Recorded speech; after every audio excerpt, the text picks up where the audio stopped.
Hello, everybody, and happy Saturday evening. Welcome to you all. So yes, Tia and Pimbu, I was happy when I saw both of you in the chat. And on that note, I believe you're correct, Tia, that this is the first time that we have streamed on the same day. So this is exciting. For anybody who might be watching now, I didn't see it earlier, Tia did a very nice stream singing some Christmas hymns, Christmas carols on her channel. So be sure to go ahead and check that out if you haven't already seen it. Also, on the note of Christmas songs, Pimbu yesterday, I believe, had a very nice automaton stream doing some Christmas songs on the automaton. So that is also very much worth checking out if you have not seen that stream yet.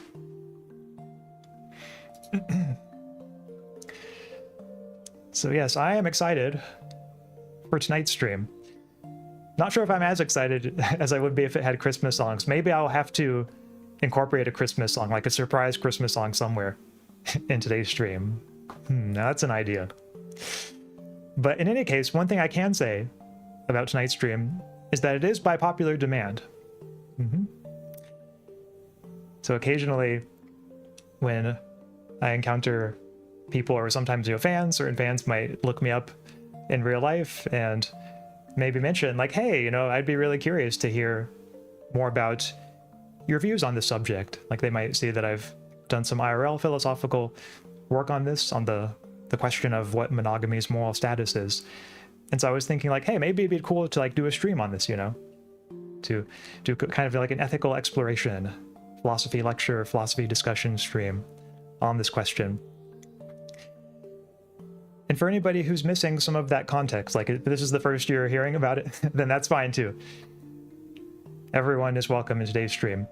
But just to give some of that context, there are a few papers that I have about this subject. So one of them, just to kind of show it briefly here, this was the first paper that I wrote on the subject called "Is Monogamy Morally Permissible?" So that is in the Journal of Value Inquiry. This was a paper that I wrote kind of toward the end of grad school. And then after that, I followed it up a few years later with a paper called Monogamy Unredeemed. This was in Philosophia. And that was in response to another philosopher who put out a paper arguing against my first paper. So then I put out this paper arguing against his response.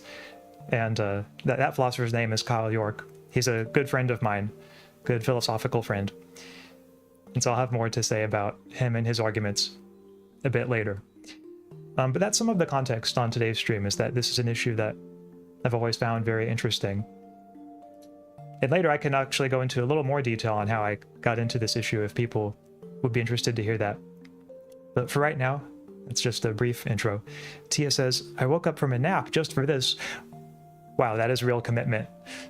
I'm excited for Pimbu and anyone else who is new to your reading streams. Well, thank you, Tia. Yeah, this one I guess is a little different in some ways, because normally when I do a philosophy stream, it's reading something that I've written and just kind of like reading it on the screen and then having a discussion after. I was thinking that for today's stream, I might just do like more of a lecture. I mean, I could read the papers that I've written, I suppose, but it would be a really long stream, and I'm not sure if it would be as efficient sort of going into all of the nooks and crannies of the papers that I've written. So today I think I'm going to just present it in more of a kind of lecture style. We'll actually be going to my classroom for today's session. So I hope you all are looking forward to that. In fact, why don't we go ahead and go there right now? Would you like to go to my classroom, chat? Here we go. Yes, so now you can see this is my classroom. I have my trusty chalkboard here. Trusty chalkboard, and really I think this is fairly necessary for today's stream because there are lots of nuances to the arguments that we'll be looking at, and so I think it helps to have a visual representation of them. Apologies in advance for my drawing skills. There will be some thought experiments drawn on the board today, and I will just do my best, but I can't guarantee that they will be pretty. But nevertheless, I have a feeling that we will get through this chat. We'll get through it together, just you and me. Also, in this classroom, you might have noticed there's a different BGM from the just chatting screen. I hope it's not too loud, but if it is too loud, just let me know and I can turn it down. So yes, chat, the question that we face today, the question that I would like to raise for our consideration, is the question, is monogamy ethical? Is monogamy morally permissible? And just to give a preview of the view that I will defend on it, so spoiler alert for anybody who might not want to see what view I defend, although maybe the titles of the papers I shared earlier actually kind of give it away already. So this might already be a lost cause, but nevertheless, if you're curious, my view will be that monogamy is morally impermissible, that we should embrace non-monogamy instead, that is our moral obligation. Which might sound like a surprising claim, and I do acknowledge that it is certainly a minority position. So it's the kind of claim that when you present it to someone else, often the reaction will be a certain surprise, which is natural because I think it's probably fair to say this is my most controversial view, or maybe just a better word would be my most unpopular view in philosophy.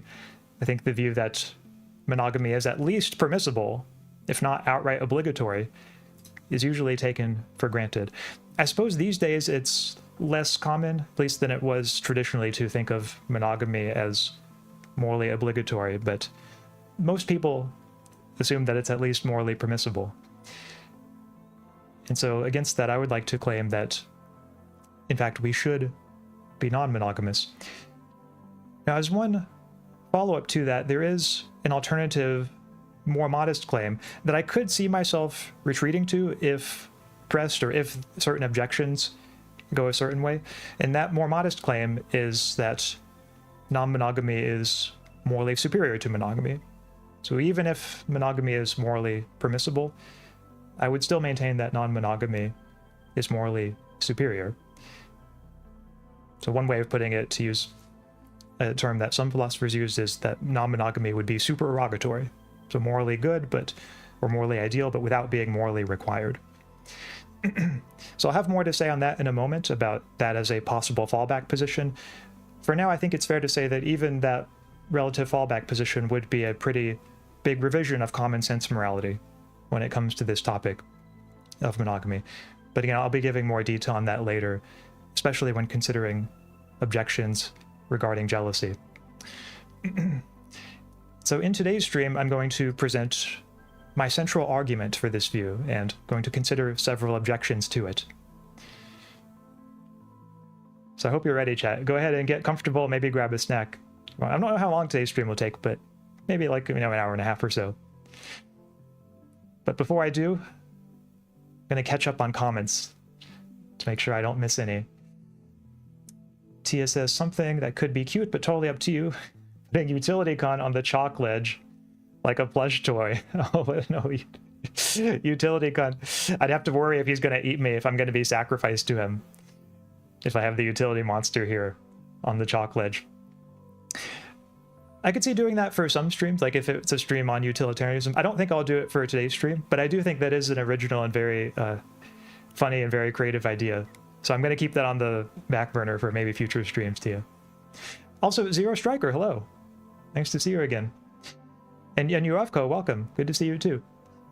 Yuavko says, I like ethics from a systematic viewpoint. If you are a utilitarian, try to make expected utility calculations. If you are a deontologist, try to sort out the relevant moral laws. I see, so you prefer a systematic approach, like the great philosophers of history. Interesting connection there. Now, before I go on arguing that we should all be non-monogamous, I do have a preliminary definitional note. And that definitional note is about, okay, like just what do I mean by monogamy? Like when we talk about monogamy here, what is that word referring to? Because sometimes people can use it in different ways. And the way that I use it is to mean a relationship structure that is dyadic and exclusive. So those are the two components of a monogamous relationship. And what those mean, just to be a little more precise, is for a relationship to be dyadic is for it to involve two partners. So it's a relationship between just two people. And then the exclusive means that neither partner is allowed to have additional partners. So in other words, it's a relationship where it's not simply the case that there just happen to be two people dating only each other, but there's an understood restriction against incorporating any additional parties in the relationship.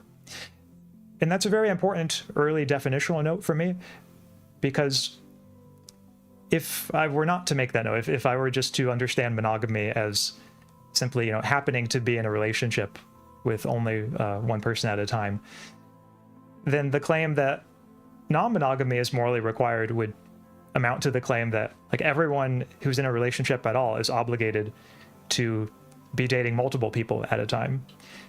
And that would just be a really silly view. So just to be clear, my view that I'm going to defend now is not that everyone is obligated to have multiple partners at a time. Like if you just happen to be dating one person at a time, that is totally fine, and that is totally compatible with non-monogamy. My claim is simply that you shouldn't restrict your partner from having additional partners. And I think also you shouldn't restrict yourself from having additional partners. Like I think your mindset should be such that like if you did become interested in dating someone else, I think there's a certain value in letting yourself, be open to that. But for now, my focus would like to be on the restrictions that one applies to one's partner. So I'm going to claim that one should not restrict one's partner in that way. Tia says, I like to think this is a miniature utility con that can at most eat durables or gnaw on your arm a bit, but I hear you. Okay. Yeah, my sense of the scale might have been a little bit off. Maybe it was the fact that he was like eating a person in the image. Made me think of him as really big, but I guess if I shrunk him down a whole lot, yeah, that would make him somewhat less intimidating. Yoavko says, I dislike it when people ask applied ethics questions and don't go to moral systems to validate an answer. Interesting note. One thing, I don't know if this promise will bear out to your satisfaction, Yoavko, but one thing that I think will be true of this argument, that you can tell me later if you disagree, is that it will not be committed to any particular ethical system. So I think that this is an argument that people of various ethical persuasions could appreciate. At least that's the hope that I'm going to have for this argument. Forced non-monogamy. Yeah, that is kind of a funny label, because yeah, sometimes we talk about forced monogamy. Yeah, I don't want to force anyone into non-monogamy. I just want to persuade people. What about particularism? Okay, that's an interesting note in Scientia, and apologies if I'm mispronouncing your name. Yeah, particularism, I suppose, would be a little tricky, because the argument that I'm about to make does rely on principles. And particularism is a bit, of course, skeptical of moral principles. So that could be one that perhaps if one is a particularist, one might not be super sympathetic to the argument that follows. Although I think if one is a particularist, that would itself be a very radical view that would sort of block one from making lots and lots of ethical arguments. So I think the argument I'm about to give would be in good company, if that's the case. But for now, perhaps that's the most I can say on that point. So here, chat, is the core argument that I will present for this view. And I should note, too, that, of course, as goes without saying, this argument, this claim, this conclusion is one I could certainly be mistaken about. There is an argument for it that I find powerful, but you are not required to agree, chat. You are free to disagree with me. And so please, as some of you already have been, please do, of course, feel free to ask any questions or present any objections, any challenges that you might have. Really, my main hope for this presentation, like any time I present this argument, what I hope for most is not even to convince people of my view, but more just to spur thought on the issue, to help people think about this issue and reach their own conclusion in a perhaps more considered way than before. Whether it's a conclusion that agrees with mine or disagrees with mine, I think that really is my ultimate hope. And so, with all that in mind, let us turn to the basic setup of the argument. And the argument begins with a thought experiment, so it has a relatively concrete starting point. And the starting point of this argument is to imagine a couple, a romantic couple, who has a restriction on forming additional friendships. Restriction on forming additional friendships. And just to show you in a little more detail what this involves, I would like to draw a picture. So this is the part where my art skills are going to come into play.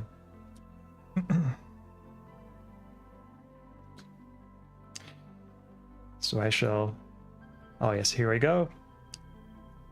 Axaeon's PC. Okay, there we go. Let's see if it draws now.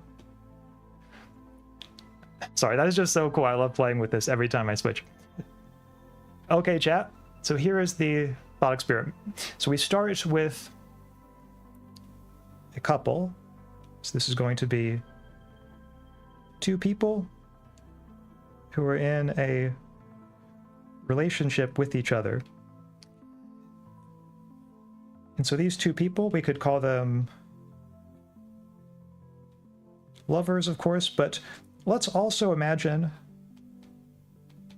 that they are friends.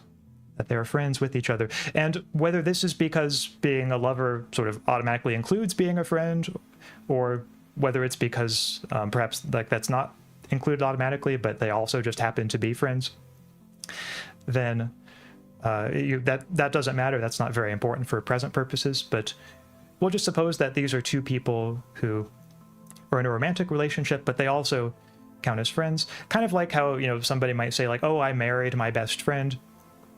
Kind of a similar thing going on here. Like they have sort of a friend dynamic, but they are also in a romantic relationship. But suppose it's kind of an unusual romantic relationship in that they have a certain restriction that they place on each other. And that restriction goes like this. So each one makes clear to the other that although it's fine that they count each other as a friend, they're not allowed to have other friends.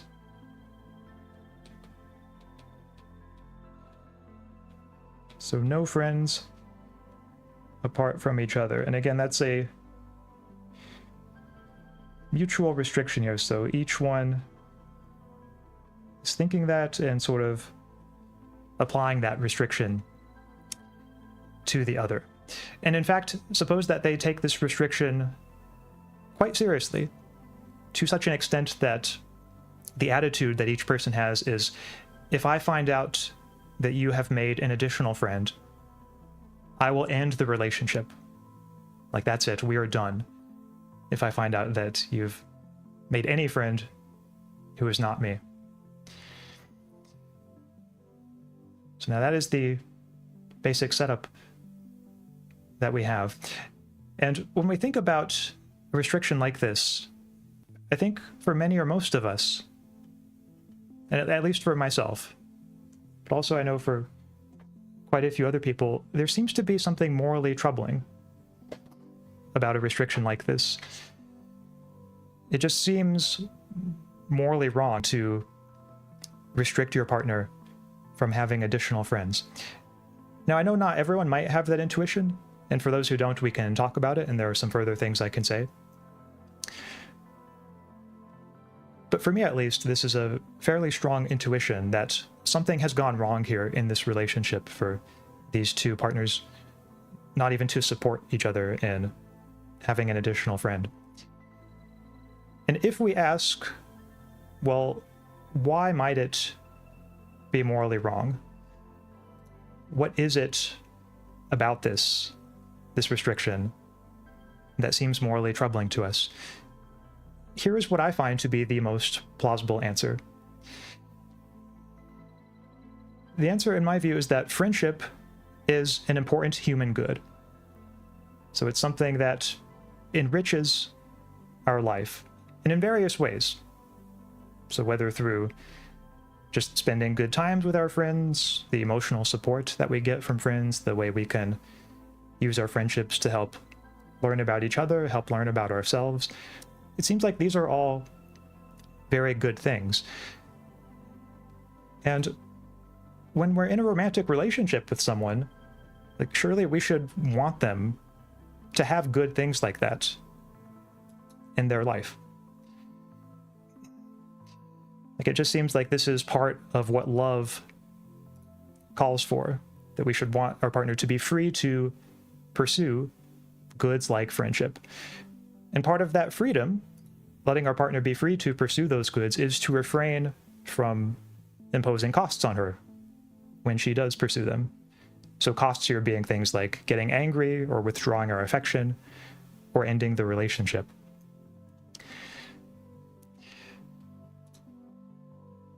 So that's the starting point of the argument. And I do see a few challenges being raised in chat now, which I'll address in just a moment. First, though, I'm just going to kind of sketch out the rest of the argument and how it goes, and then we can pause and circle back a bit. And so quite a few people at this point will be on board, will say, okay, like, yeah, that seems like a plausible explanation for why it's wrong to have a restriction on forming additional friendships when you're in a romantic relationship with someone. Like, it goes against love to want to restrict your partner from pursuing an important human good. Okay, like, all that seems fine. But here's the catch. Here's where it starts becoming relevant to monogamy. The key is that sexual and romantic relationships are also an important human good. It seems like these also contribute to our lives in various ways, whether through something, very basic, for example, such as sexual pleasure, but also just like good times spent with your partner more generally, close emotional support, the valuable moments that you have together.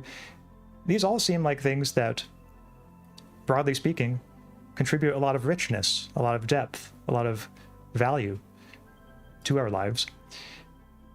And so the question then is, if indeed it's true that sexual and romantic relationships are an important human good, much like friendship, then why should we restrict our partner from having additional sexual and romantic relationships? And just to put a finer point on it, here's another way we could put the question. We could say, wouldn't it be more consonant with love, the love that we have for our partner, to let him be free to pursue additional relationships, if that's what he desires? And so the question that I think all this raises, or like another way of putting this question and this challenge that monogamy seems to face here, is whether there is a morally relevant difference between monogamous restrictions and the friendship restrictions. So is there anything that distinguishes monogamous restrictions, makes them more defensible than a restriction on forming additional friendships? And so far, even some defenders of monogamy will be on board with this. They will say, like, yes, okay, I agree with the way that you've set up the case, but they'll have various responses. They might say, look, aren't there various good-making features of monogamy that justify the restrictions involved in monogamy? So, for example, perhaps monogamy makes a relationship more special, like being chosen by just one person makes your relationship more special, and that's why monogamy is justified in the end. Or perhaps monogamy is more practical. Perhaps monogamy does a better job of helping people deal with limited time and energy than non-monogamy does. Or perhaps monogamy is needed to prevent jealousy. Maybe that's why the restrictions in monogamy are justified. So there's a very broad array of good-making features one might propose in an attempt to defend monogamous restrictions, an attempt to show that they are not morally analogous to a friendship restriction. Now, my contention, which I'll defend a bit later, at least with regard to some of these good-making features, I won't be able to consider all of the objections, all of the proposals today, but I'll consider some of the major ones. My contention is that none of these justifications of monogamy succeed. I think that when you subject them to scrutiny, we find that they just collapse, that these are ultimately not very good arguments on monogamy's behalf. And so as a result, it seems to me that there is not any morally relevant difference between monogamous restrictions and the friendship restriction. No difference that would make monogamous restrictions okay, while the friendship restriction remains not okay. So that is the argument. Again, a very broad outline. And in just a moment, I'm going to consider some of those proposed good-making features of monogamy, because that's where the real action of this argument is looking at, okay, like what are the justifications of monogamy that some have proposed, and do they hold up? If they do, monogamy is in the clear, and it's fine, but if they don't, then we seem to have this troubling analogy between monogamous restrictions and friendship restrictions. So with that outline of the argument in place, before I look at the defenses of monogamy, I'm just going to go back and look at some of the comments that I might have missed earlier. Now, Iwavko, you've raised a challenge that some people, I think, are sympathetic to when they hear this argument, because I'm reading your comments now where it says, seems fine to me honestly, referring to the friendship restriction there. If you both agree on it and such, I don't see why it would be wrong.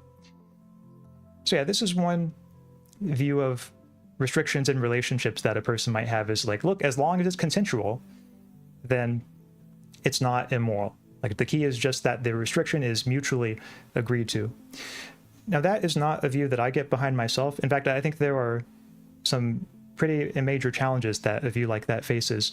And one example that strikes me as a counterexample to that kind of view is if we imagine two people in a relationship who each hold the other to a restriction of, say, no black friends.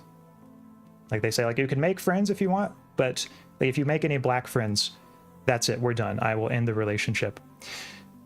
And here, there's nothing essential about the race being black. Like, you could use any race to make this example, but here I'm just going to use black.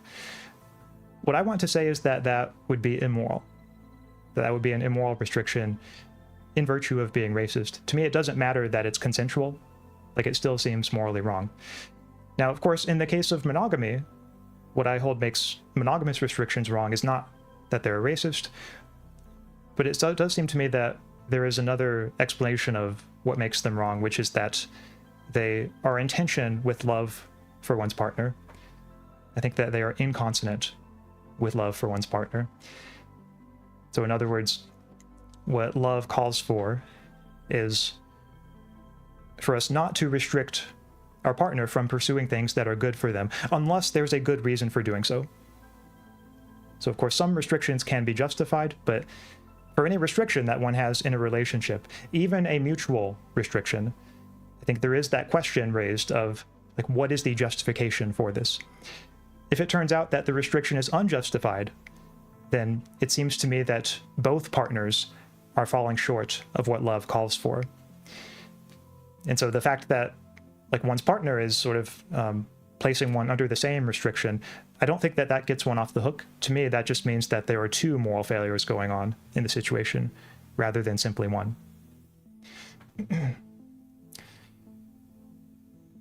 Tia says, not gonna lie, when I first learned of your view, I told Leon and he accused you of wanting a harem. Oh no. I've been found out, chat. I defended you by saying you don't even have one GF, let alone multiple. Did I do a good job? Oh, yeah, that's a great job. Yeah.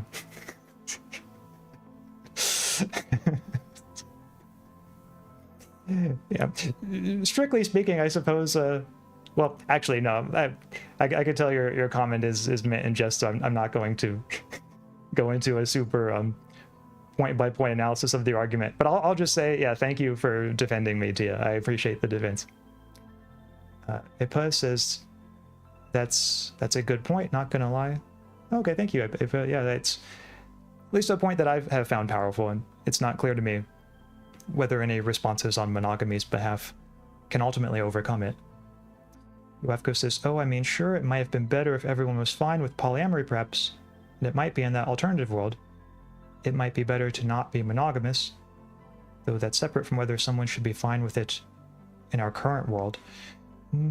So I might be forgetting exactly which point your comments are referring to there. Like when you say it might have been better, it might be better not to be monogamous. Yeah, I'm not sure I see the relevance of like what people's desires in fact happen to be. Like whether everyone wants to be monogamous or wants to be polyamorous.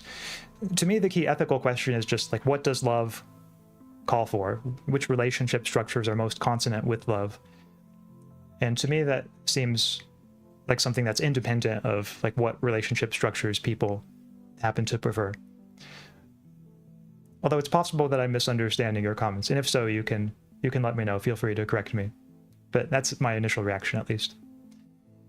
In Scientia says, just discovered this channel, waiting for Kyle York to become a VTuber. Who knows? Yeah, anything could happen in the future. Actually, I have talked with Kyle York before, and I mentioned that I was starting a VTuber channel. I don't think he knew what a VTuber was at the time that I told him. So I don't know if he's like involved in the VTuber sphere or like any adjacent spheres. I get the feeling he's not, but you never know. It just might happen. In Scientia says, I'm inclined to agree with you that all the asymmetry arguments fail, and I'm inclined to agree with you requiring your partner to be monogamous is bad, but not so much self-imposed restrictions. Now that also brings up a good point in Scientia, which is that, and I think I would agree with your comment too, that, well, actually, I guess it depends on how we define self-imposed restriction. Like if one's attitude toward oneself is like one makes the claim, oh, if I were to become interested in dating someone else, I would still not allow myself to do it. It's like even in the hypothetical situation where one does become interested in dating an additional party, one is sort of closed off to that possibility. I would think that there's something wrong with that attitude. Like it seems to me that in not being open to doing what you would want to do in this hypothetical alternative circumstance, there's perhaps a certain failure of self-respect there, or respect for your future hypothetical interests. So I would be willing to critique it on that point. But if it's just like a matter of like, currently I prefer not to date additional parties, so like for right now I'm going to stick with one person, yeah, I don't think there's anything wrong with that. Yoavko says, what does that make you more likely to do? That is bad. Sorry, I think I've forgotten which part of the discussion that was in response to. I'm missing too much of the context in my head now. You can feel free to add a bit later if you'd like. That Yoavko. Tia says, even though I was making a joke, I still might be interested to hear your point-by-point analysis. Okay. Well, my point-by-point analysis, such as it was, I mean, it's kind of embarrassing, but I was just going to say, look, Leon could still be right that I want a harem, that's my motivation, even though I don't currently have a girlfriend. Like my current absence of a girlfriend is, you know, strictly speaking, compatible with the desire to have a harem, even if it's not compatible with like the state of having a harem. Though I feel like I'm just embarrassing myself more and more when I get into this. So I should probably just leave it there for right now. But that's one point that one could perhaps make on behalf of Leon's argument against me. Yoavko says, well, if you do in fact can't stand being in a polyamorous relationship, and your partner couldn't either, why would you? Like you could argue there's some discrimination here. Well, I think there my main question would be, okay, like why can they not stand? Like why can the person in this example not stand being in a polyamorous relationship? Because if the answer is like, oh, well, they would be jealous, then it sounds like you're sort of referring to this jealousy defense of monogamy, which there's a lot to say about. And I would certainly be, in fact, I will be talking about that a bit later. So stay tuned if you want to hear more about that. Zero Striker says, I stepped away for a bit. What's going on? I'm just sort of catching up on comments before I get to the next part of the argument, where I look at defenses of monogamy, arguments that have been made on monogamy's behalf.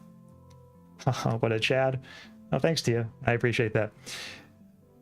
All right, class. Let's look next at some arguments for monogamy.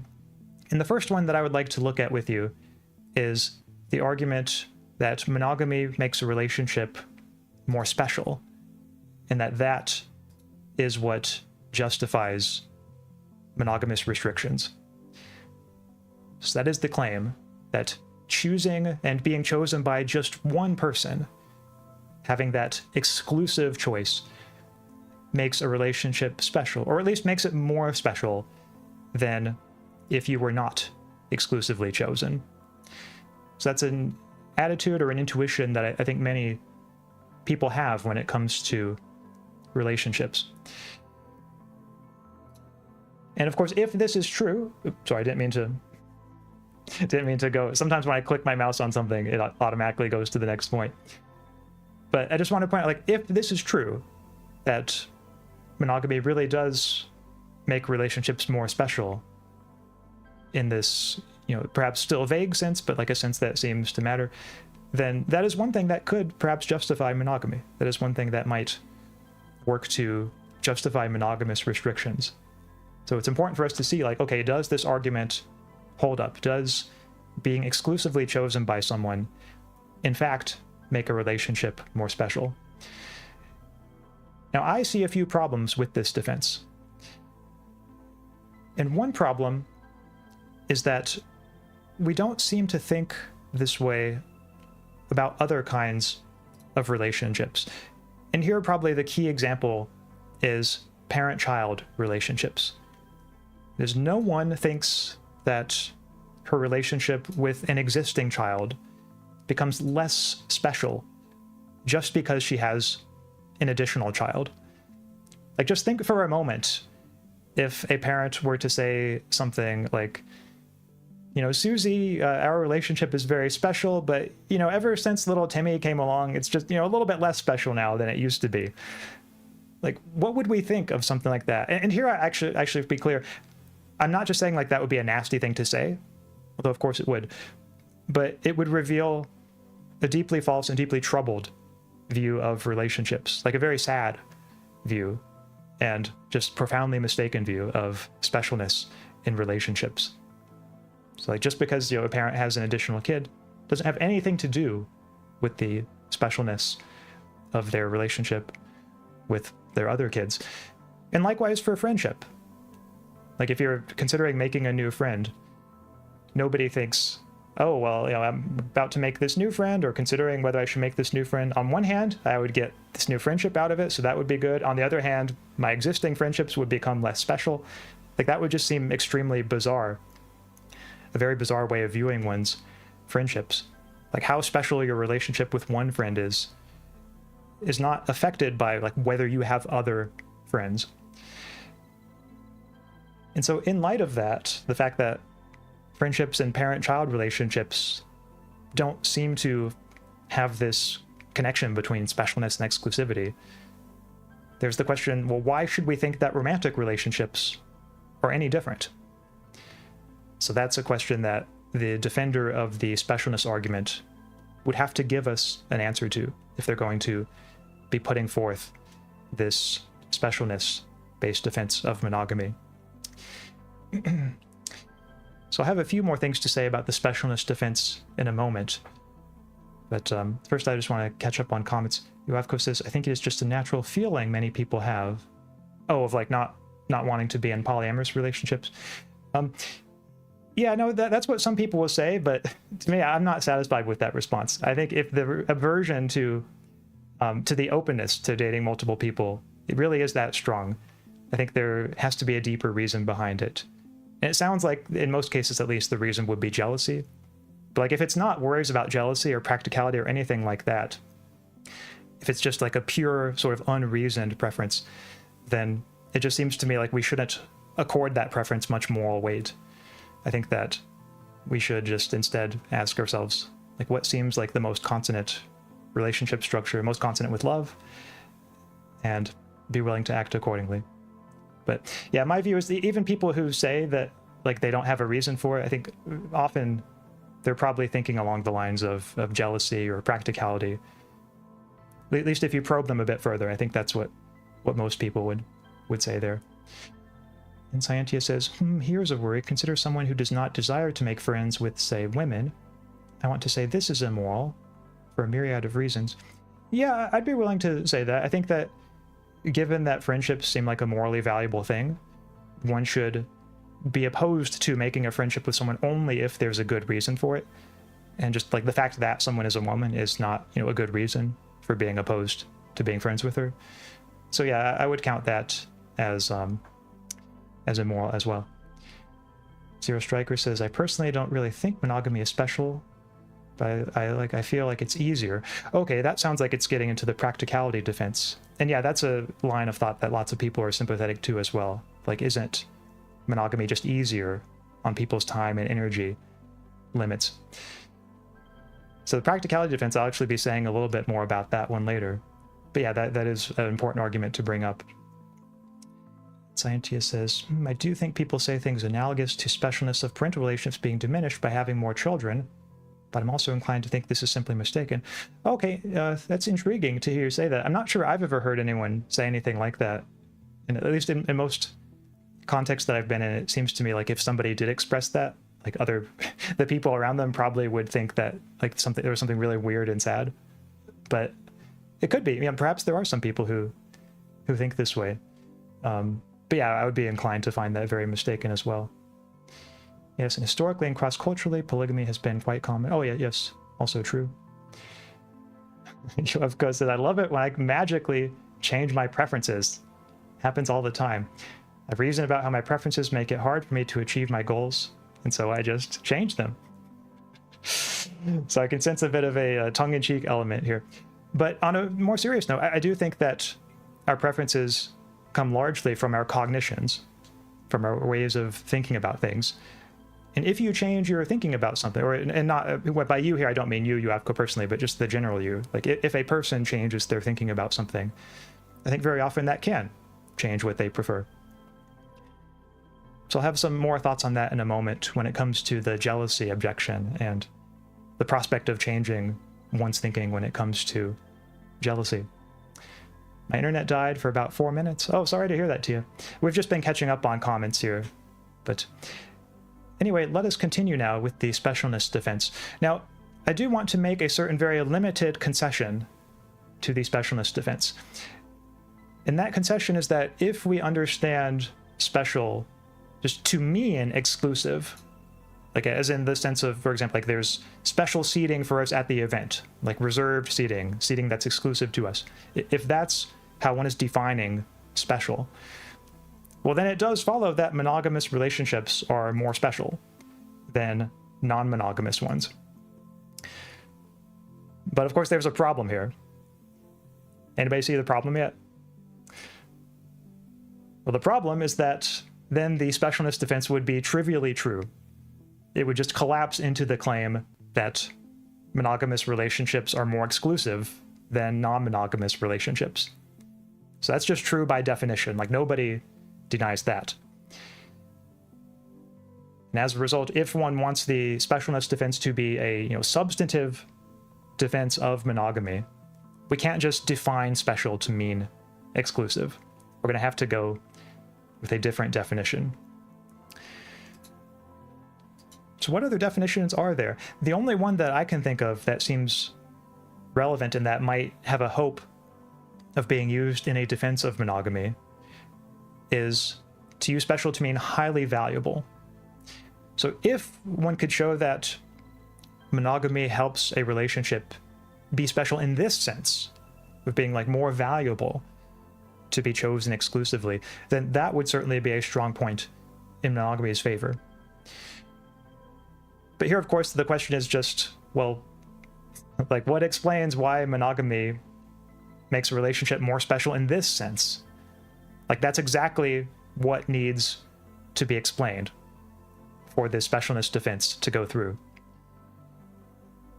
So if one tries to understand special to mean highly valuable, but like doesn't give any further elaboration of just like why monogamy makes a relationship more special in that sense, then I would say they've just kicked the can down the road.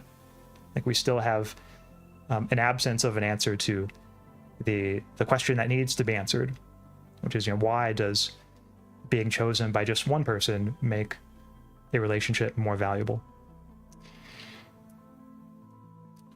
So those are some initial points on the specialness defense, and these are kind of the most general points I would make on it.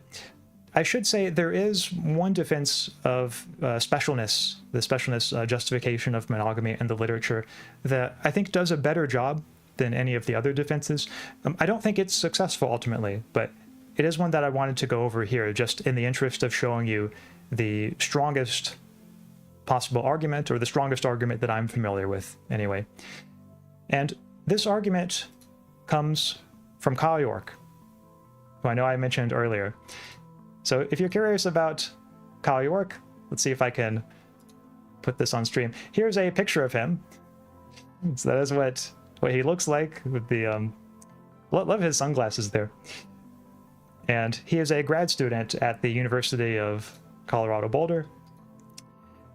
And he has written a few papers, kind of like me on this subject. He's written 2 papers on it, and one of them is called Why Monogamy is Morally Permissible. So this was his first paper on the subject that was arguing sort of against my first paper on it. And as the title of the paper suggests, York was arguing on monogamy's behalf. He also has another paper where he responds to my second paper on the subject, and that second paper of his is called A Couple of Reasons in Favor of Monogamy. So Kyle and I have had several exchanges on this, both in our papers and in person, and kind of a live well, we've never met in person, but we have had live conversations. And the argument that I'm about to present sort of on his behalf comes from his second paper, where he talks about the specialness defense. Just in the interest of full disclosure, I don't think he would mind saying this, but in personal communications that we've had, if I understand Kyle's view correctly, and unless things have changed since we last spoke, this is not an argument that he holds anymore. He does not think that this argument ultimately succeeds, but still, even for all that, it is still the best articulation of the specialness defense that I've seen in the literature. And so I think it's philosophically interesting to consider it, and to consider the reasons why it might not hold up. And this articulation of the specialness defense works with a pair of cases. So it begins with a pair of thought experiments. And one of them is called Very Much Picked Out. That is the title that York gives to this case. And I would just like to draw it for you here on the board. So here is what the case looks like. And again, this is just to make sure the label is clear. The case is called Very Much Picked Out. Now, the case starts by just imagining that you're a musician, in particular that you're a guitarist. And suppose you're playing at a house party one day. It's like here you are, and maybe we'll just draw, a little guitar there. See, there's your little guitar. And so you're playing your guitar at a house party, and you're just having fun, jamming out. Then suddenly the musician Beck is there, and he comes over and says hey, I really like your playing. I would like to invite you over to my studio so that we can play a song together for my upcoming album. And so you decide to do that with him. So you go to his studio. So there he is, and here you are. And it's just the two of you there in his studio, and he says to you, yeah, let's do this, Let's jam.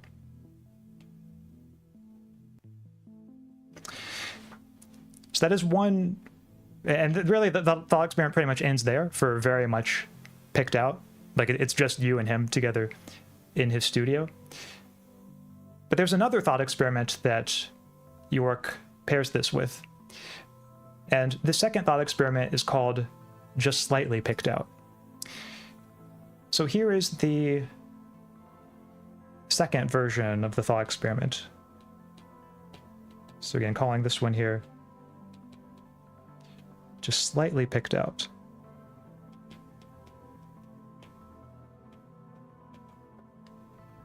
And some of you might already see where this is going, but it starts in a very similar way to the previous thought experiment. So imagine you're a guitarist playing at a party.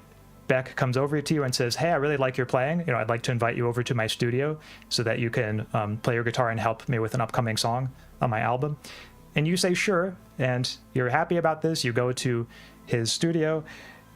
And suddenly when you get there, you see, so this is you. You see that there are 100 other guitarists. So they're just everywhere. Like it's a big, packed kind of orchestral thing. Just guitarists absolutely out the wazoo. So I know I'm not going to be able to like draw their bodies and everything, but just to give it some realism there, you can see like kind of some of their eyes.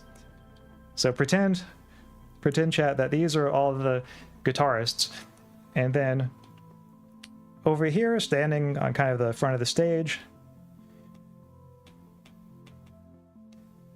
is Beck, and he gives just a general announcement. He just says, you know, welcome everyone. Like, let's jam. Like, let's do this together as like a big sort of orchestral arrangement to help, you know, with this song on my upcoming album. Now, what York says about these two cases, and here we get to the, you know, philosophical significance of them, is that if you expected to be in the first case, very much picked out, like if you expected to be in the scenario where it was just you and Beck, like playing in his sort of small, like private studio, playing on the song for his upcoming album, but like if you found yourself in just slightly picked out, like you get there and suddenly, to your surprise, to your chagrin, you find that there's 100 other guitarists there, you would be disappointed. And probably not even just slightly disappointed, but like really disappointed. And the principle that York proposes behind this is just that, like, look, isn't it nice to be exclusively chosen for things? Doesn't it seem to track being valued in a non-generic way? Like, if you're not exclusively chosen for something, as in the just slightly picked out case, it seems that your reason for being chosen must be pretty generic. Like, maybe you were just, like, you know, a good enough musician. Whereas if you are exclusively chosen, it seems like the basis for being chosen is much less generic, or maybe even, you know, totally non-generic. And isn't that just better? Isn't that more special? And so correspondingly, shouldn't we, you know, apply that to romantic relationships and say that being exclusively chosen by your partner tracks being valued in a non-generic way by them? So that is the sort of outline of how York puts forth these two examples and uses them in an articulation of the specialness defense. Now, what I would like to say about these cases is really to begin with a concession, which is that I too would feel disappointed in that scenario. Like, if I were expecting to be in very much picked out, but I found myself in just slightly picked out, then yeah, I admit I would feel the same disappointment that York and probably most people would feel about these examples. But then if the question is why, like if we ask, okay, why would I feel that disappointment? To me, a major reason, in fact, I would say the major reason, is that I'd have less individual time with Beck than I anticipated. Like, if 100 other guitarists are there in that moment, like, I would know I probably am not going to get to spend much personal time with him. I'm probably not going to receive much, if any, targeted attention on my playing. And that's just kind of a letdown, you know, to like have been expecting that, but not to be getting that. And I find this important because that is, strictly speaking, a separate factor from whether I'm picked exclusively. So I think this factor, the fact that we have less individual time with him in the just slightly picked out case, I think that that's playing a major role, influencing our intuitions about the case. And what we need to do is construct a version of the case that does not have this extraneous intuition on our influences. And so here's how we might do that. So if we might bracket out this influence on our intuitions, what I propose is that we modify the case in the following way. So suppose that you discover, like once you get to a studio, you discover that Beck has invited numerous other guitarists, but he's invited them to come by on different days. When you get to the studio on your day, or days perhaps if it's, you know, a multi-day thing, it's just you and Beck in the studio. Now that's an important modification for a few reasons, one of which I'll get to in a moment, but just one kind of basic reason is that it makes the case more analogous to non-monogamy. Because in a non-monogamous relationship where you have multiple partners, typically you won't be spending time with all of your partners at the same time. Like at a given moment, you might be out with one partner and maybe, you know, your other partner will be at home somewhere or maybe like running errands by herself. But, you know, relatively speaking, it'll be rare for you to be spending time like with all of them at once. Like sometimes you're going to be spending time with different ones. And I think that this version of the Beck case kind of helps reflect that. But also just the major point I want to make here is that, like, surely the disappointment that you would feel would be much less, like if any, in this version of the case. At least when I consult my intuitions, I don't think I would feel disappointed at all. Even people who would feel some disappointment would probably feel much less disappointed when the 100 other guitarists are not there in that moment, sort of vying for his attention. That is one sort of initial point I would make in response to these thought experiments. Now, of course, some people would say, well, look, like that's a fair point as far as it goes, but I would still feel somewhat disappointed. They might say, like, even just knowing that Beck has invited additional guitarists, like even if they're not coming by on the same day as you are, like doesn't that show that you are less valued by him as a musician than if he invited just you? That is an intuition that I think some people certainly will sort of persist in having about this case. But my view on it is to say, no, I don't think that that follows. I don't think that the fact that he invited additional guitarists shows that you're less valued by him as a musician than if he invited just you. Now, I'd now like to say a little bit about why I think that's the case. So just more generally, as kind of a principle here that I'll defend in more specific, concrete terms in just a moment, but what I would like to propose is that how valued you are by someone in a given way doesn't depend at all on such an extrinsic factor as how much that person values other people in that same way. Now, why not? Well, let's just think about it in terms of the Beck case. So imagine, here we're going to make some further stipulations. Imagine that it's the case where he's invited 100 other guitarists to come by on different days. But suppose that he works closely with all of them, including you. He gives lots of personal and positive feedback across multiple sessions, that he genuinely and rightly thinks highly of each musician's ability. Like he recognizes each person's distinctive strengths as a musician and doesn't just like their music in a generic way. It seems to me that with a sufficient amount of personal attention and thoughtful praise from him directed to your musicianship, and also just along with like you getting to know him better and seeing that he's an honest person, you would know that he does in fact think very highly of you as a musician.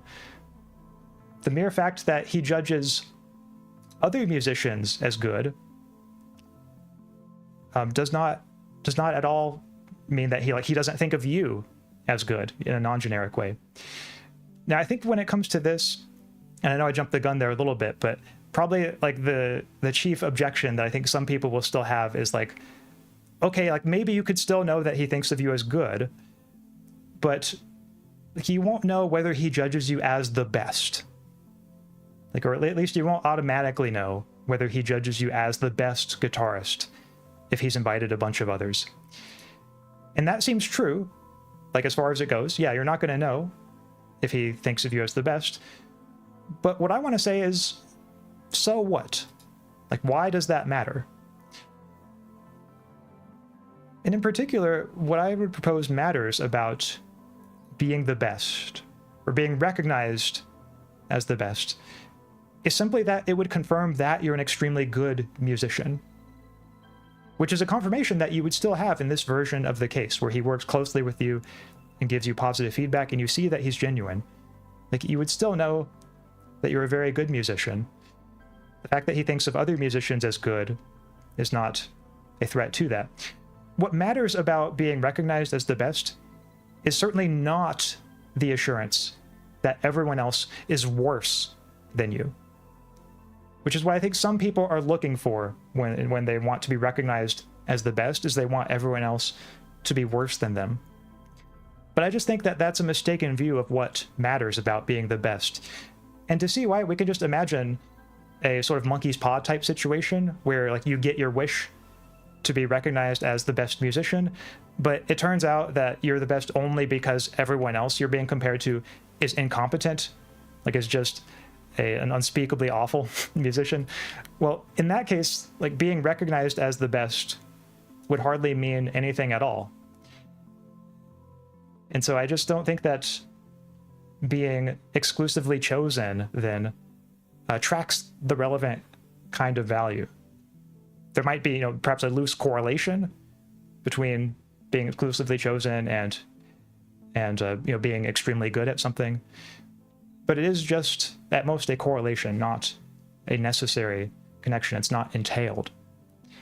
So that is something that I find to be a problem with this this worry about what if I'm no longer the best. So I've been talking about the music case quite a bit there. Just to bring it back to relationships, what I would say is, analogously, how highly valued you feel in your relationship should come simply from the quality of your interactions with your partner. It should come from things like how your partner treats you. What it should not be coming from is highly extrinsic factors extrinsic to your partner, extrinsic to the relationship. So in particular, factors like whether your partner happens to have additional partners. Like if that's where your sense of being highly valued in a relationship comes from, then I think that you're just using the wrong kind of indicator for how valued you should feel in that relationship.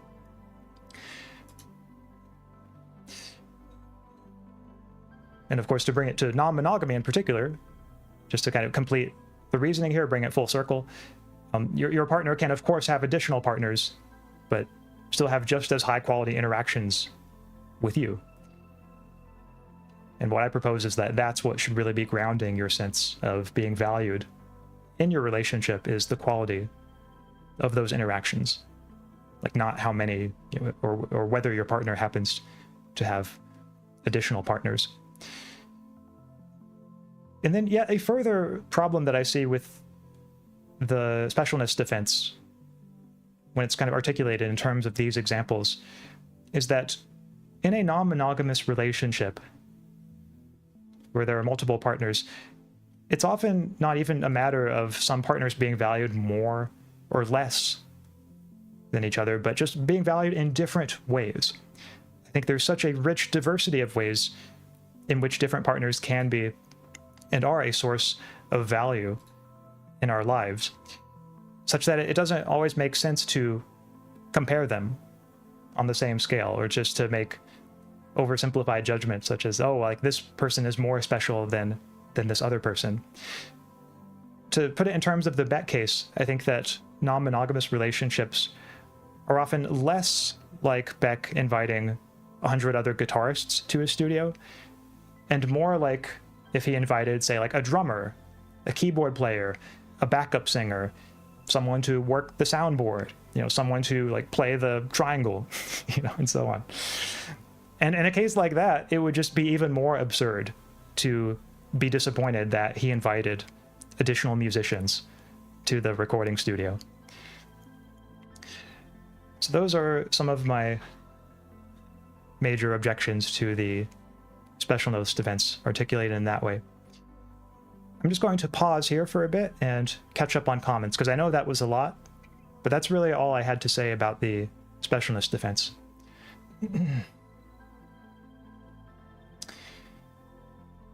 Ooh, quite a few comments here. I'm just looking up in the the chat now. So Yavko says, oh sure, maybe as a society we could change how we educate people so that people are less likely to want to specifically be monogamous. Yeah, that seems right. I mean, I do think that the cultural dominance of monogamy is a large part of the reason why people sort of feel drawn to it, is that we're just sort of taught that, like, hey, this is the natural way for relationships to be, like this is the sort of default. And so if that were changed, it does seem to be likely that at least more people would be non-monogamous than are currently the case. Kyle's got some neat glasses. That he does, you know, he pulls off the look really well. Oh, some people are mentioning Graham Priest, yeah. Yeah, he's I think cited or sort of acknowledged in Kyle York's papers. I think it may be better to separate two claims here. We shouldn't do monogamy, even given our current preferences, and we should change our preferences so they align with non-monogamy. True, those are different claims. Although I would say I'm sympathetic even to the first one, the stronger, more extreme claim. It's like we shouldn't do monogamy even given our current preferences.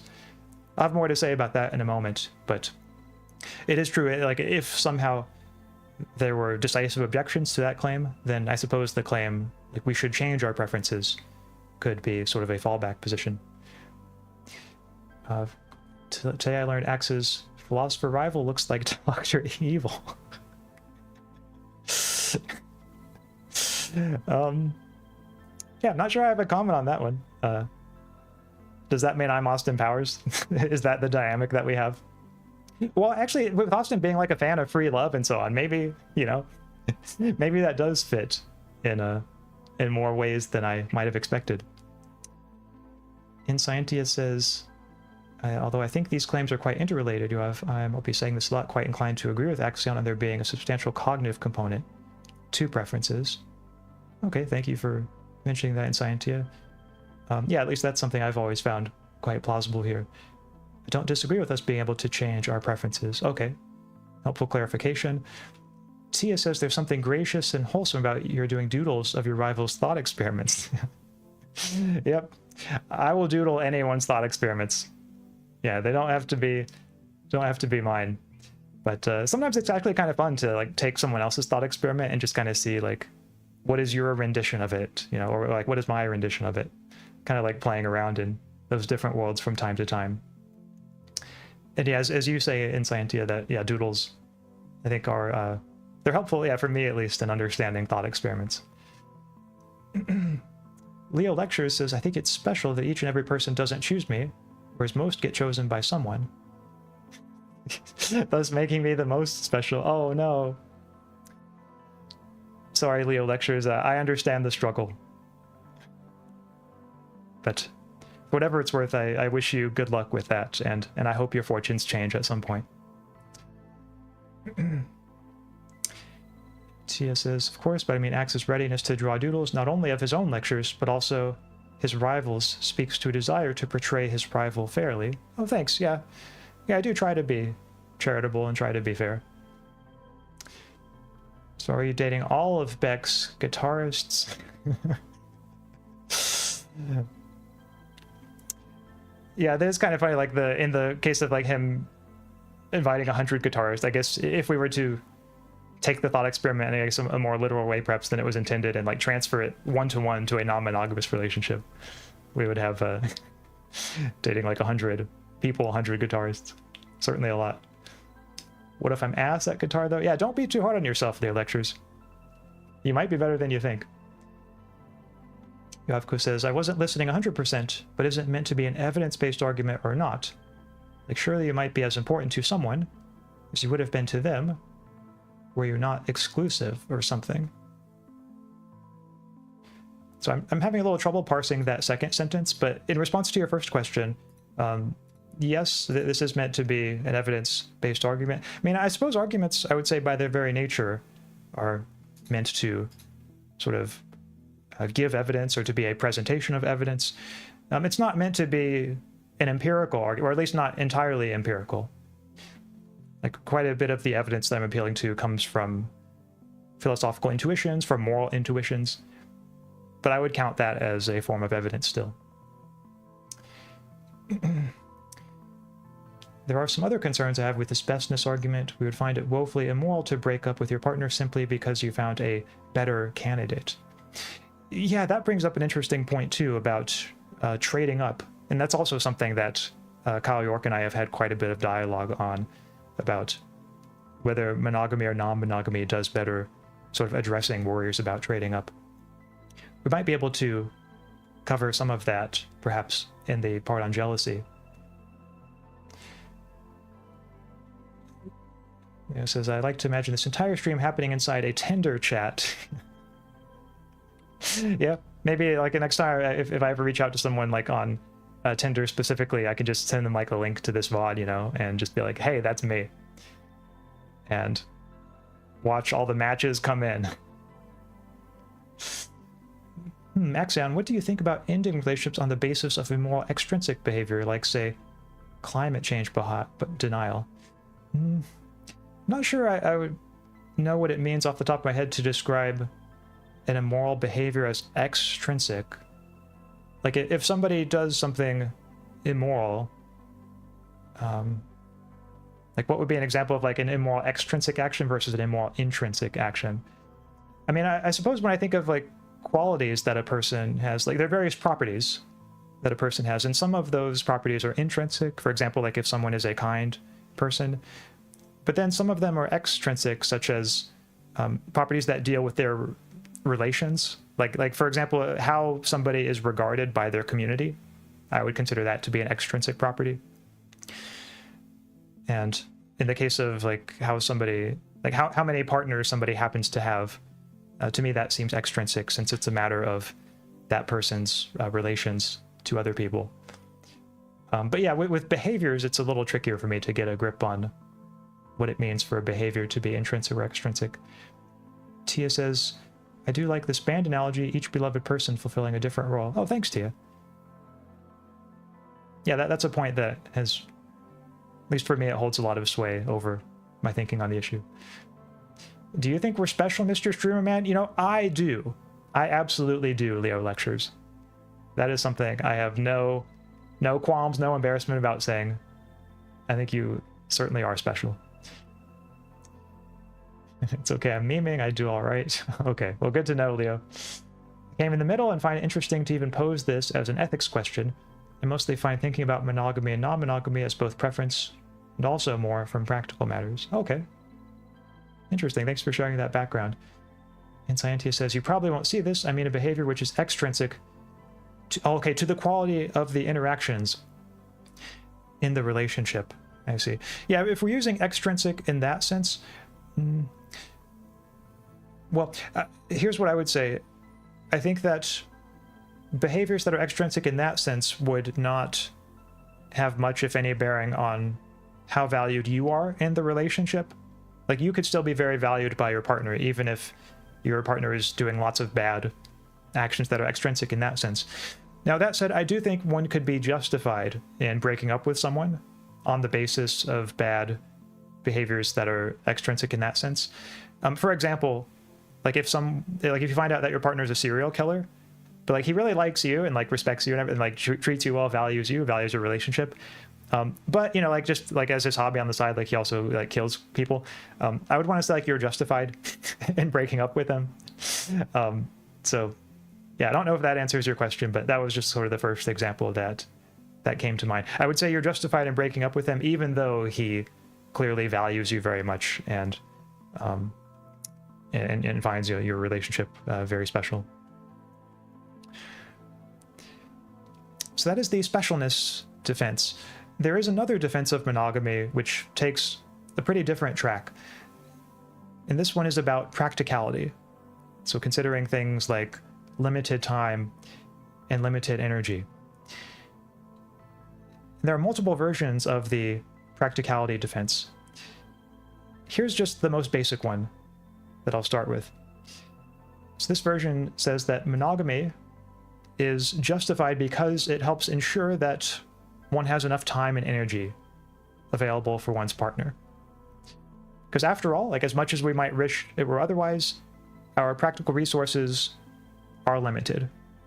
We can only do so much in a given day. We only have so many hours. We only have so much energy, so much money, so much space, and so on. And so isn't it just really sensible as a practical measure to just set the limit to one partner as a way of making sure that you won't be spread too thin, that you'll have enough time and energy for your partner? Now, I see a few problems with this as a defense of monogamy. One of them is, while it is of course true that our resources are limited, I don't think that that's enough to justify setting the limit to one partner.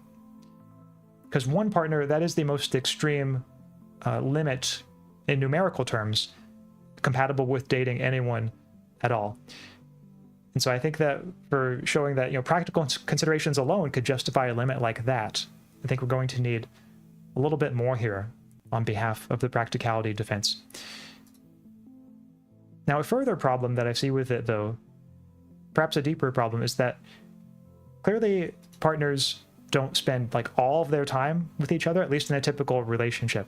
Like, it's fine for you to spend time with your friends and your hobbies and so on, and to even spend like a significant amount of time with your friends and your hobbies away from your partner. But if that's the case, like if there's nothing wrong with spending a good deal of your time away from your partner on other pursuits, such as friends and hobbies, it's just not clear to me why it should matter, at least from the standpoint of time and energy management, if some of that portion of time you spend away from your partner happens to involve additional partners. Again, from the standpoint of time and energy management, it's not obvious what the issue here would be. Now, in response to that, I do think there are some who would say, well, look, isn't there something that you're forgetting, Axaeon, about relationships, which is that romantic relationships take a lot of time and energy, like way more than friends, way more than hobbies. Aren't romantic relationships just such a heavy practical burden that it inherently makes sense to restrict yourself and to restrict your partner to having only one of them at a time? Isn't that the sort of missing piece that can save the practicality defense? But ultimately, I don't think that this works very well either. I think that there are some problems with this maneuver as a way of justifying monogamy. And one of them is that the practical burden of relationships varies significantly from person to person. Like, true, there are some people who find relationships very draining in terms of their time and energy and might realistically be able to only have one relationship at a time. But then there are others who might not find themselves constrained in those ways, who might find themselves capable of having more than one partner at a time. And so what I think we should say here is that if you find it impractical to have additional partners yourself, then you can choose not to. Like, that's fine. But that doesn't justify you in restricting your partner from having additional partners, which is what's needed for monogamy, because monogamy isn't just you deciding to date only one person at a time. It's you and your partner placing this restriction on each other. So that's what needs to be justified here, and what I think is not justified by the present point on behalf of the practicality defense.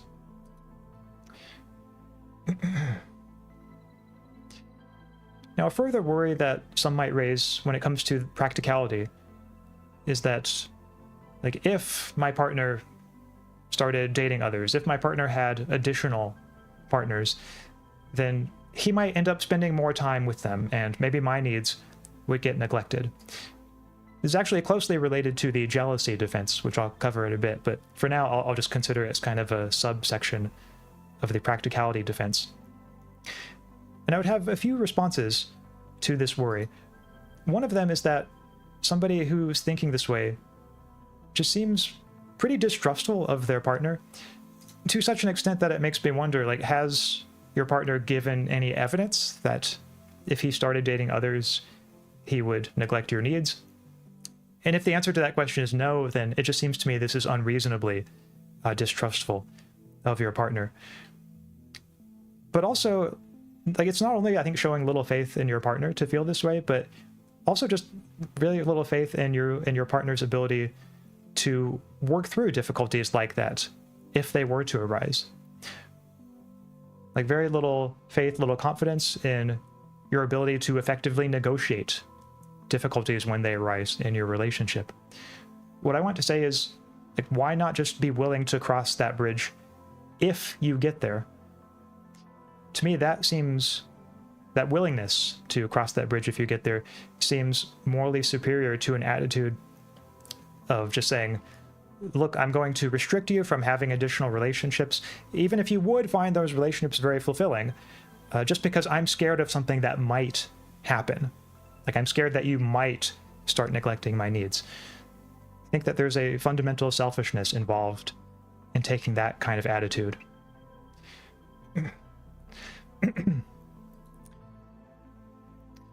So that's what I would say in response to that particular worry about, like, is my partner going to neglect me? Now, there is another angle, though, to the practicality defense that I would like to consider. But before I do that, maybe I'll catch up on comments just so I don't get too far behind. But in just a moment, chat, we'll be looking at a different direction one might take the practicality defense. So Leo Lecture says, well, I think practicality depends entirely upon the nature of your relationship with such partners. If you want to just hang out and hook up, seems totally practical to be non-monogamous. I do think that's an excellent point, Leo, and that's actually a point I'm going to bring up a bit later in response to this other way of developing the practicality defense. But yeah, certainly not all non-monogamous additional connections, additional partners one might have will be the emotionally very deep kind, and arguably things get more practically manageable when there's not those deep, very committed emotional connections. If you want to have kids and link finances and always live together, then having to balance that going from even 2 to 3 people is very difficult. Yeah, I think that's true. That the challenge, having the relationship be that closely integrated, that does increase the practical difficulties. That seems right.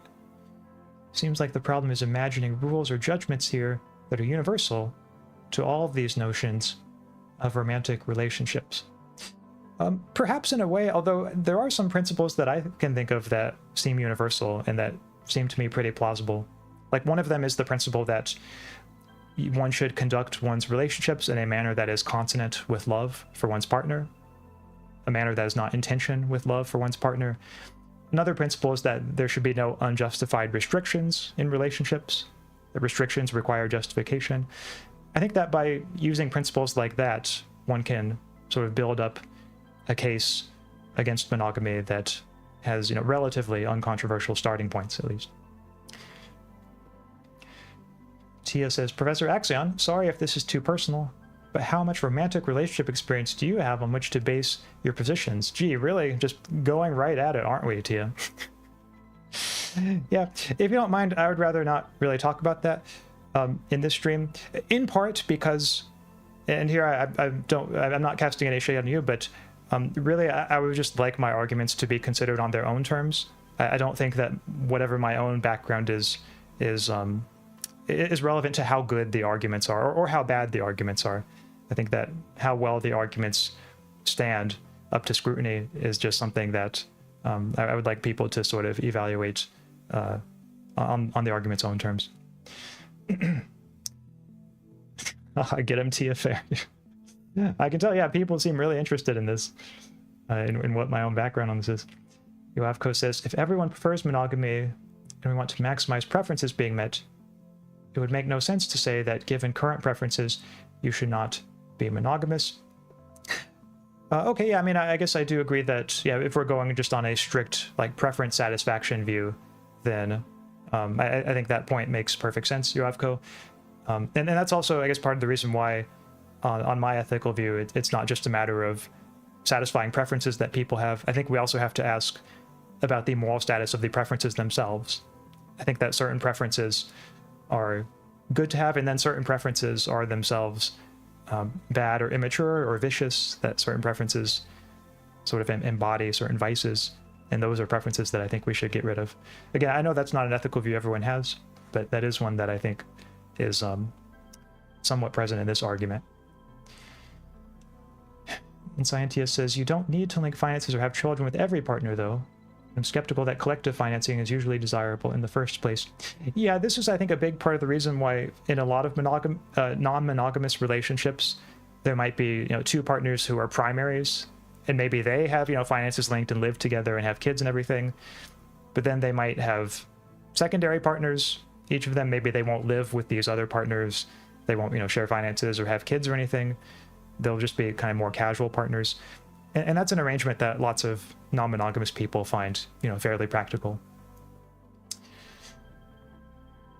So Yovko says, how much romantic relationships do you need to do this? Nothing. You shouldn't base your positions on personal anecdotal evidence. Yeah, at least I'm always inclined to think something somewhat so. Like, I know when I first thought of this argument, it was just sort of on the basis of like how plausible do the principles kind of considered in their own right seem to me. I think the how many romantic relationships have you had defense is pretty weak. Likewise for how many children have you had defense. For having more children, reducing specialness. Okay, thank you, Insightia. Leo Lectures says, I entirely agree. It depends on what the relationship you want to be. Tia says, I couldn't help but be curious, but that's fair. Carry on. Okay, thank you, Tia. Nothing wrong with being curious, too. So I don't mind that you asked. Leo Lectures, I think I agree with your consonant with love and not having unjustified restrictions. I think I would say that if monogamy is a difficult restriction for someone, they should not be in a monogamous relationship. Having if monogamy is a difficult restriction. So yeah, I would agree with that like if someone is finding monogamy difficult, then maybe that gives them even more reason to avoid monogamy. Although what I would want to say is even for people who don't find monogamy difficult, I think there's still a good reason to abandon monogamy, just simply on the grounds of being sort of consonant with love. Maybe you wouldn't disagree with that, or maybe you would, but that at least would be my view. Oh, TP Ninja, welcome! What have I walked into? We're just doing a sort of philosophy lecture and philosophical discussion here on the moral status of monogamy, and I'm arguing that monogamy is something we should abandon and that ethically we should be non-monogamous. Leo Lecture says, but I think it is fine for someone to want a monogamous relationship. Okay, perhaps. I mean, I guess my view actually, strictly speaking, might not be opposed to that. Because my argument is just about, like, deciding to be monogamous or non-monogamous rather than, like, the desire. Though maybe I would say perhaps there's something morally problematic about the desire, like if it illustrates or if it embodies a certain kind of character, perhaps. Like for some people, at least, it might embody a certain possessiveness. And I do find that open to moral critique. But maybe it doesn't signify that in all cases. Also, Yuavko, yeah, thank you for stopping by the stream. It's pretty late for me, as you may remember. Good night again. Yeah, good night to you as well. And thank you for stopping by. I enjoyed hearing your thoughts and your challenges. Leo says, I think people who are monogamous and happy, I would probably recommend that they don't abandon it. Okay, well, I guess that's where our views would disagree then. Because my recommendation would be that they, even in those circumstances, that they abandon it. TP Ninja says, is it unethical to find happiness in monogamous relationships? I don't know if I would say it's unethical to find happiness in them, but it is unethical to have them. That's the claim I would be making. And if you're wondering why that is, in the VOD farther back, I give kind of the basic sort of core argument for that. And right now, the part that we're in TP Ninja is just sort of looking at defenses of monogamy, sort of arguments on monogamy's behalf. It's like the current one being about practicality. And Scientia says, I find the view preferences are vicious very plausible, although I think we should separate the axiological question from the normative one. Preference satisfaction can be good, and it not be obligatory to maximize the good. Okay, true. Yeah, we can say that maybe just because that we think that preference satisfaction is good, we might not combine that with a view according to which the obligation is to maximize the good. So that seems like a fair point in the sort of meta-ethics as far as it goes. I think that relationships are full of myriad compromises, mostly from practical standpoints. Monogamy can be one, and I would not advise someone to go ethical non-monogamy if they're happy and monogamous. Okay, so yeah, I think my question then would be, what exactly is the compromise that monogamy is making? What is the compromise that justifies it? And if one could show that the compromise is in some way necessary, then I think that would be a point on monogamy's behalf. What I would be skeptical of is just whether there is such a compromise that stands up to scrutiny. Unethical to have monogamous relationships is a claim I would disagree with, haha. Okay, well, you're in good company on that, Leo, because this position I'm defending is certainly a minority position. So I would say the majority of people, and even of the majority of philosophers, would agree with your reticence, with your reticence to endorse my position. Let us continue. So another angle of the practicality defense is to not focus so much on restrictions or limitations of time and energy, but instead to focus on emotional limitations. And here in particular, what I mean is that when we're in a romantic relationship with someone, it seems like we're, vulnerable to them in a certain way. We can become wrapped up in their world. For many people, this is something that can be emotionally draining, emotionally exhausting. And the thought is just, as a matter of making sure that partners have sufficient emotional resources for each other, it makes sense to limit each other to one partner at a time. So that is a further way one might defend this practicality defense. Also, if you don't mind, chat, I'm just going to... So my throat's getting a little tired. I'm just going to get a drink of water for a second. Water break time.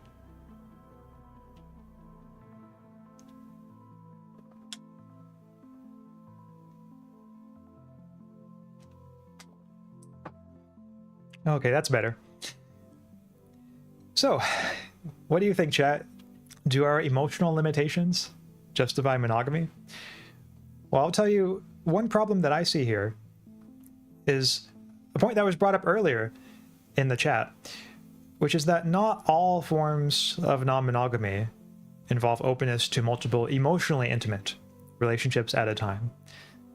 There are forms of non-monogamy, particularly what are often known as open relationships, where partners can have additional partners, but the additional partners that they have are simply, additional sexual partners. So not, emotionally close, committed additional relationships. And it's just really hard to see how simply having additional sexual partners could be like a huge emotional drain. So this particular development of the practicality defense would not explain why monogamy is justified over simply, having, say, an open relationship. Now, of course, in response to that, some might object that, like, hey, if you start, an additional casual relationship, then sure, at first it might be casual, but over time, even casual relationships can all too easily become more serious. And so it might become, emotionally committed, emotionally draining over time, even if you didn't plan on that at the start. Now, I see a few worries about this as sort of a maneuver to defend the practicality justification of monogamy. One of them is just that, like, this claim seems kind of tenuous, kind of dubious for many cases. So I'm thinking in particular of, for example, permissions to have extradyadic sex when traveling. Like, it's not, it doesn't seem very likely that that would result in, a serious emotionally committed relationship. Like, if you're not going to see the person ever again, or if you're unlikely to see them ever again, or like permissions to see sex workers, then yeah, that, I think it just would seem very implausible to think that there's much potential for that kind of relationship to develop into something emotionally committed, emotionally serious. But also, like, let's just set that aside for a moment, just bracket that. And like, let's just imagine that it's a casual additional relationship, but it does become serious for whatever reason. My thought here is that even serious relationships need not be this super emotionally taxing, super emotionally draining thing. And I think that can be supported by appealing to a series of cases. So these cases I don't think I need to draw on the board because they're very simple. But here's the first one. Suppose that you have an additional relationship, but it's purely sexual. So like there's no deep emotional connection. It's just you all just enjoy the sexual contact that you have, and that's it. That's all there is to this relationship. Now, clearly that is not going to be emotionally exhausting. There's going to be no significant emotional burdens in a relationship like that. But now suppose that that relationship develops a bit and you become friends with this person. Not super close friends or anything, but like, still just kind of casual, but like you would consider this person your friend, and now you're just friends with benefits, essentially. Now we need to ask, okay, like, would that relationship be emotionally draining? And again, it seems to me that it would not. Like, we don't normally consider our relationships with our friends emotionally exhausting, even if they have moments of tension here and there. Like, that's not usually the defining feature of the friendship. And the fact that a friendship involves sex doesn't seem like the kind of thing that would make the friendship emotionally exhausting. So we still have, in case 2 here, when it develops into a sexual friendship, it still doesn't seem like it would be plausibly something that is very emotionally taxing. But now suppose finally we move on into case 3. So the sexual friendship from case 2 develops into a close friendship. Like, both of y'all really like each other, enjoy each other. There's deep understanding, deep empathy that you have for each other. There's a lot of support that you feel from each other. But you're still having sex and you're still friends with them, but now it's just a close friendship. What I think we could ask now is, okay, would that relationship, that close friendship, be emotionally exhausting? And it seems to me that it wouldn't, or at least that it need not. Like, in general, close friendships are not the kinds of things that we find emotionally draining. If anything, they're the opposite. Like, they tend to be energizing and supportive and something that helps us get through the day and helps enliven us rather than something that leaves us feeling weakened and drained. And so I think that and of course, yeah, the fact that they involve sex wouldn't seem to change that element of a close friendship being more energizing than exhausting.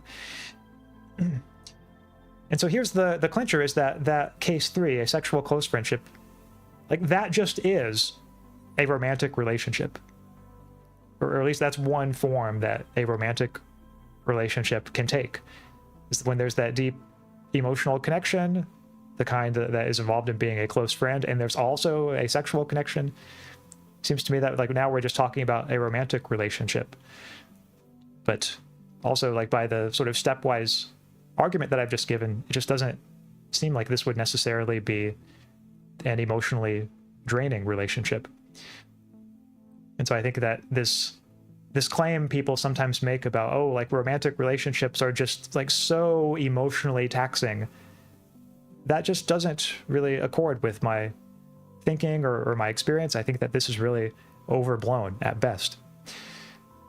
Which raises the question of, okay, why do people make this claim then? Like, why do so many people assume that romantic relationships, just by their very nature, require this extraordinary amount of time and energy and emotional resources? And the answer that I would propose to you is that it's because of monogamy itself. As surprising as it might sound. But just to elaborate on that, I think the way monogamy does this, the way it fosters this this expectation or this assumption, is that monogamy, fosters the expectation that you must meet all of your partner's deepest personal needs.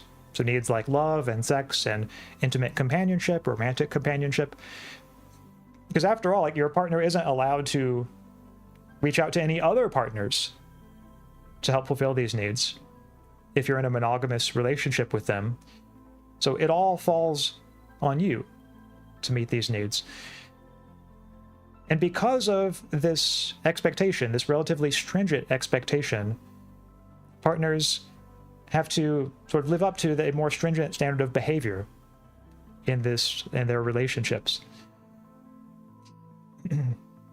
So I think that is what is largely behind people assuming that romantic relationships, by their very nature, involve just a huge amount of time and energy and emotional resources. It's not that romantic relationships are so practically and emotionally draining that, you know, we need monogamy to deal with that. I think it's we are in monogamous relationships, and therefore relationships end up requiring a great deal of time and energy and emotional resources.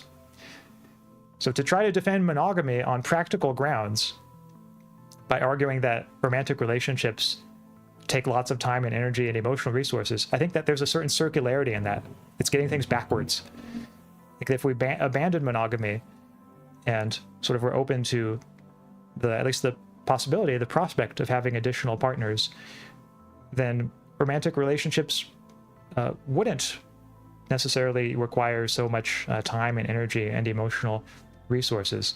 Like, for example, if you are with your current partner and there's some need of theirs that for whatever reason you're not meeting, it doesn't have to be this grinding obstacle in the way of a satisfying relationship. You know, your partner can perhaps have that need met by a different person. And so the stringency of the standard that you have to live up to is reduced. It becomes a more practically manageable thing, being in a relationship with this person if you are non-monogamous. And that is an issue that I find really afflicts the practicality defense, this way in which monogamy is arguably at the source of how stringent the demands of time and energy and emotional resources that relationships tend to have. Now, closely related to all that, there is a further angle one could try to defend monogamy from by using sort of practical considerations. And this is that relationships can sometimes become demanding unexpectedly. So for example, like, let's say that your partner suddenly has a medical crisis. Suddenly they're in the hospital and need, you know, a lot of care, need you to be there to help them, to support them. Well, this is a, you know, special practical difficulty that some people think favors monogamy over non-monogamy. And if you're wondering how so, well, just consider if you only have one partner at a time and that particular partner is in the hospital, you know, gravely ill, well, then you can be there for them. You're not going to have to split your time with them, you know, between them and other partners. Just the fact that you just have one partner lets you kind of focus on them in a way that would be more difficult to do if you had additional partners. And if you did have additional partners, but like you still chose to spend all your time, you know, helping the partner who's currently in the hospital, then like your other partners might start to feel that their needs are being neglected. And that would just be a whole practical, you know, quagmire that would be avoided if you were monogamous in the first place. So this is an argument that I have sometimes heard that for sort of defending monogamy on practical grounds. Now, my response to it is that while it is true that having additional partners sort of opens more possibilities for these unexpected burdens, like if you have two partners instead of one, you know, it's more likely that one of your partners will end up either, you know, in the hospital or needing you in some very serious way than if you just have one partner. Like, that seems right. But what I would say is also true, and equally true, is that non-monogamy opens more sources of support. So both for yourself and your partner or any partners that you might have. So to take the example of of your partner being sick in the hospital. Like, suppose that your partner is sick in the hospital, but like she has additional partners. Like, it's not just you. Well, then you might not have to be there, all the time. Like, maybe you can be there as much as you can, but perhaps the fact that she has additional people there to help support her could actually make things easier, like from a practical standpoint, just in terms of the level of support that you can humanly provide. Or if you are the one who is sick in the hospital, then the fact that you have additional partners means that the burden of helping care for you doesn't fall entirely on any one partner that you have, which I think is also a very important practical consideration, that sometimes these burdens can be reduced simply in virtue of being shared. So it just doesn't seem to me that considerations of like even extraordinary practical difficulties like these circumstances provide any clear reason for monogamy over non-monogamy. And with that, that is really the end of what I have to say, at least here in today's lecture on the practicality defense. There's of course more that we could say about practicality when it comes to just the various ways this defense has been made in the literature. But for right now, I think that gives kind of an overview of some of my main thoughts on it. I'm just going to go back to the comments and kind of see what people have been saying. Leo says, I think I may have a principle I disagree with you on, which you may be under the semantics of unjustified justifications. I think for relationship policies which are arbitrary but do not harm your partner, if it's something that you yourself find uncomfortable, I think it's fine. Click continues down below. Something like this may be like, oh, I just don't like it when you swear. Nothing inherently wrong about swearing. They're asking the other not to swear could be fine.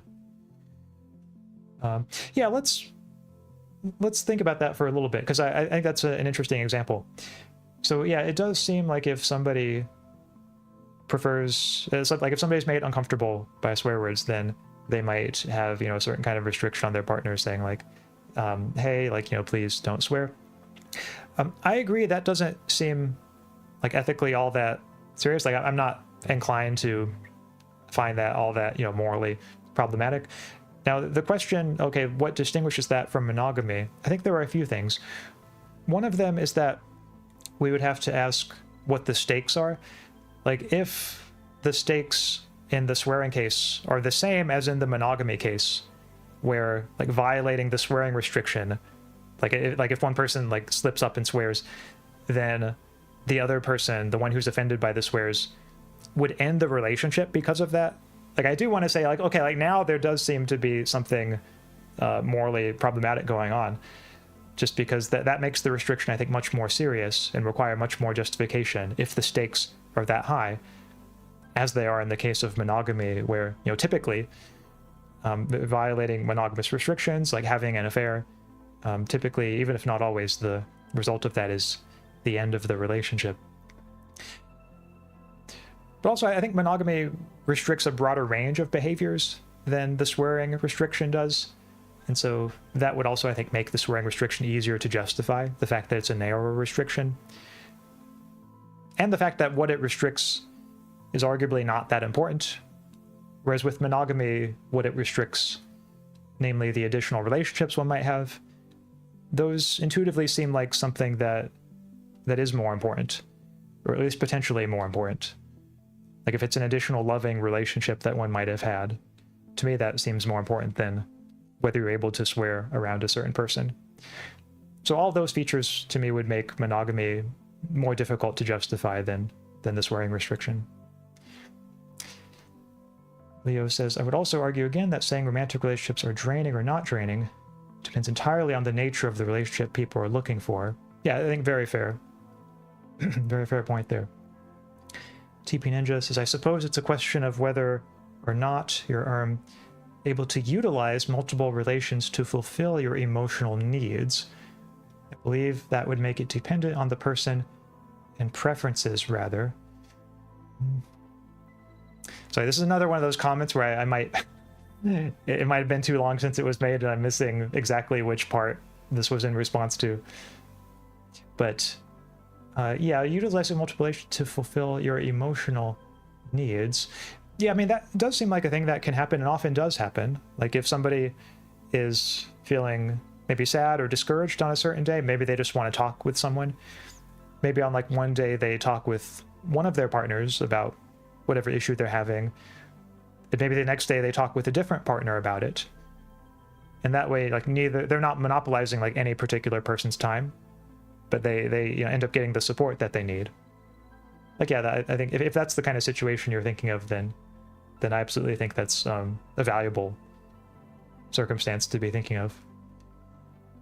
Tia says, an astute and novel observation, in my opinion. Perhaps it really is a vicious cycle, a case of inverse causality. Oh, thank you, Tia. I appreciate that. Oh, I see the rest of your comment now, TP Ninja. I believe that would make it dependent on the person and preferences rather than a question of ethics. No. Yeah, to me it would still be a question of ethics, because I think there's the question of is it consonant with love to have unjustified restrictions in a relationship? And if the answer to that is no, then it seems that monogamous restrictions would require justification. At least if we're to conduct our relationships in a way that's consonant with love. Which also seems to me like a plausible ethical principle. So again, I might be missing some of the context on your comment, but to me it does seem that it would still be a question of ethics. Leo says, I do fully agree that we do put too much on our individual partners in monogamous relationships, just coming from a cultural perspective. I do think people should open up to more others. Yeah, I would like that if that happened. I think that it would be a more supportive and more encouraging society if people didn't feel as if they can share sort of the deepest things only with their partner.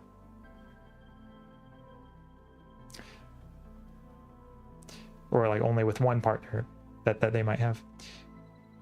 Leo also says, but I think the divider I come across is on basically the level of the relationship. For example, very, very often family relationships are very draining, and those aren't monogamous, as one could say. Yeah, I mean, that's true, that, yeah, family relationships can have certain tensions, can be draining in certain ways. Although I suppose with family relationships, those aren't always chosen. Like if it's like your parents or your siblings or things like that. But I guess if it's someone you're marrying, then I suppose that would make that one a choice. So I guess be really careful then before adding someone to the family. I guess that's the thing.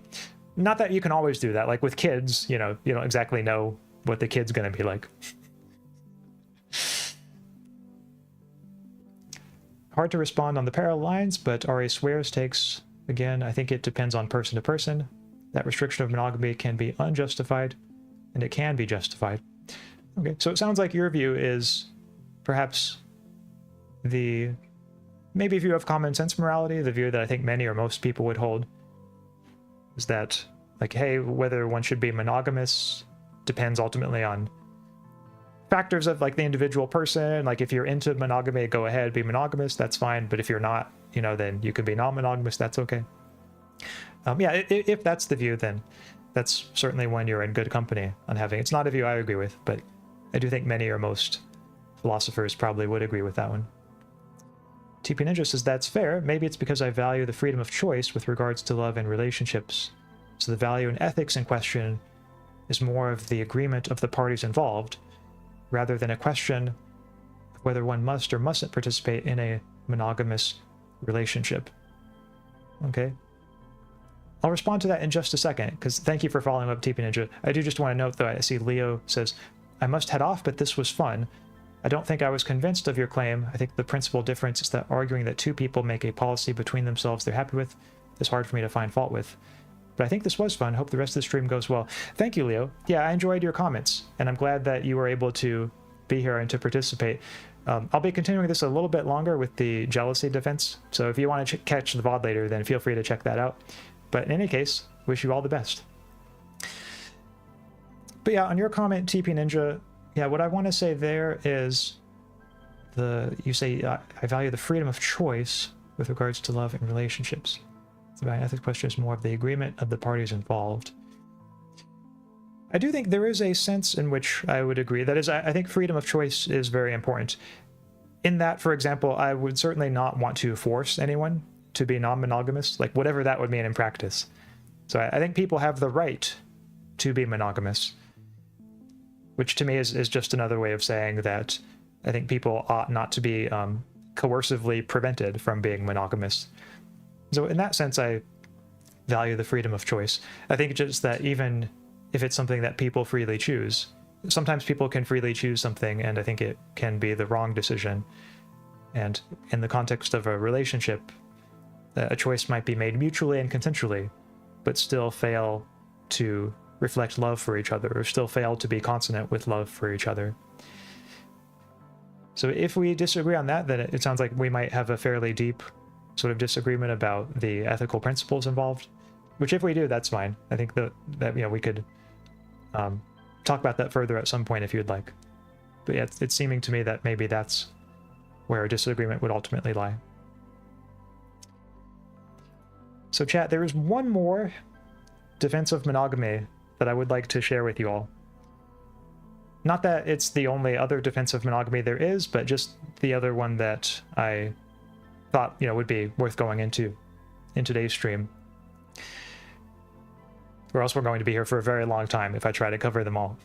But this last one is about jealousy. So the jealousy defense. And this, I think it's fair to say, is really one of the, maybe not just one of the, but perhaps the most popular defense of monogamy. At least when it comes to the sort of view of monogamy that people in general have. So not necessarily the most popular among philosophers, but just when I think if you ask people in general, like, why not be non-monogamous? What they would probably say in many or most cases is, look, like, wouldn't the jealousy just be unmanageable? So that is the claim that the jealousy defense makes, is that monogamy is needed to keep jealousy at bay. Like, really, for many or most people, like, even just thinking of their partner taking on an additional partner makes them feel at least a twinge of jealousy. And I think for most people, if their partner actually were to start dating an additional person, they would be overcome with a variety of emotions that we group under the label of jealousy. Whether these emotions are things like fear, especially fear of losing your partner to this new person, or sadness, or despair, self-loathing, or rage. And the thought is, like, look, isn't monogamy just clearly justified because it prevents all this? It prevents people from being subject to the ravages of jealousy. And so in response, what I would want to say here is that I think jealousy in its extremes, of course, does feel awful, and I think people who do feel it deserve sympathy and compassion. So there's no doubt about that. But I think in large part, just because of how bad jealousy feels, because of how negative an experience it is, I think we need to look very closely at the question of what might be a good solution to jealousy. Now, the answer many will give is monogamy, but it seems to me that monogamy is actually not a very good solution to jealousy. I think that monogamy is counterproductive in certain ways when it comes to resolving jealousy. And to see how, because there are a few ways I think monogamy is counterproductive here. One way is to consider the opportunity costs that are present in monogamy. So if you are in a monogamous relationship, your partner has committed not to be with anyone else. And by that simple fact, I think monogamy makes it much more natural to worry about keeping your partner. Because in being with you, your partner is foregoing those other options. The only way for your partner to pursue any other relationships he might want is for him to end his relationship with you, if the two of you are monogamous. So as a result of that, like, the more desirable it seems, the more desirable those other people might seem, the more that's going to give your partner a reason to leave you for those other people. Again, if you are monogamous. Whereas if you weren't monogamous, then even like no matter how desirable someone else happens to be, that's not automatically going to give your partner any reason to leave you, because your partner still has the option of being with both of you. Like, you haven't forced your partner to choose between you and someone else. And it's in this light that I think monogamy is actually a large part of what stokes this fear of your partner deciding to trade up. This is a key thing that people are afraid of when it comes to jealousy. It's like, oh, what if my partner decides to trade up from me to someone else? I think what they forget is that monogamy is what's making it rational to fear the trading up. The fact that you forced your partner to choose between you and someone else. When you don't force them to make that choice, the whole reason to trade up goes away, because your partner can just choose to be with both of you. So that is one way in which it seems to be monogamy is actually quite counterproductive as a solution to jealousy. And a second way is something touched on earlier, which is that monogamy fosters a rather stringent standard, a rather stringent expectation for partners when it comes to fulfilling each other's needs. Because in particular, since you don't have other partners, and since your partner isn't allowed to have other partners, all of your partner's sort of deepest or most personal needs fall on you to be fulfilled. And that's rather tough as a standard to live up to. It makes it a lot easier to worry whether you're living up to a standard like that than if the standard allowed a little bit more leeway. So another way of just putting all this is that there is a sense in which I think monogamy creates a certain competition, this element of competition in relationships, of sort of having to be the best for your partner. And that's exactly the kind of context that sustains jealousy, that makes jealousy a rational thing to feel, as if you are in sort of competition to keep your partner, to be the one that your partner is going to want to stay with. And so by abandoning monogamy, I think that's how we destroy much of the lifeblood of jealousy. That the real solution to jealousy is not to embrace monogamy, it's to give up monogamy and then work on reducing our disposition to be jealous in the first place. If we see monogamy in this light, I think we should see that monogamy, rather than being a solution to jealousy, is in fact a capitulation to jealousy.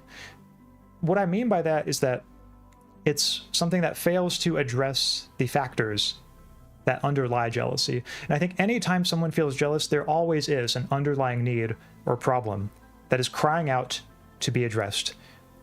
But monogamy fails to address it. Monogamy doesn't resolve whatever underlying needs or issues are present. Instead, it just forbids behaviors that trigger jealous feelings. And again, this is a capitulation, not a resolution.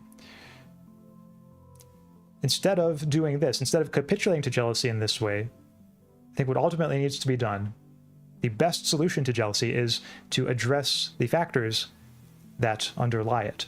And if you're wondering, like, what factors might underlie jealousy, well, here are a few that I think are especially significant. One of them is the assumption that many people make, many or most people who are monogamous make, that if your partner is interested in someone else or becomes interested in someone else, then that means that there's something wrong with you or something wrong with your relationship. In short, like, it means that you're not enough for your partner. People will think, oh, like, if I were really enough for my partner, why wouldn't he not be interested in anyone else? Wouldn't he just, be satisfied with me?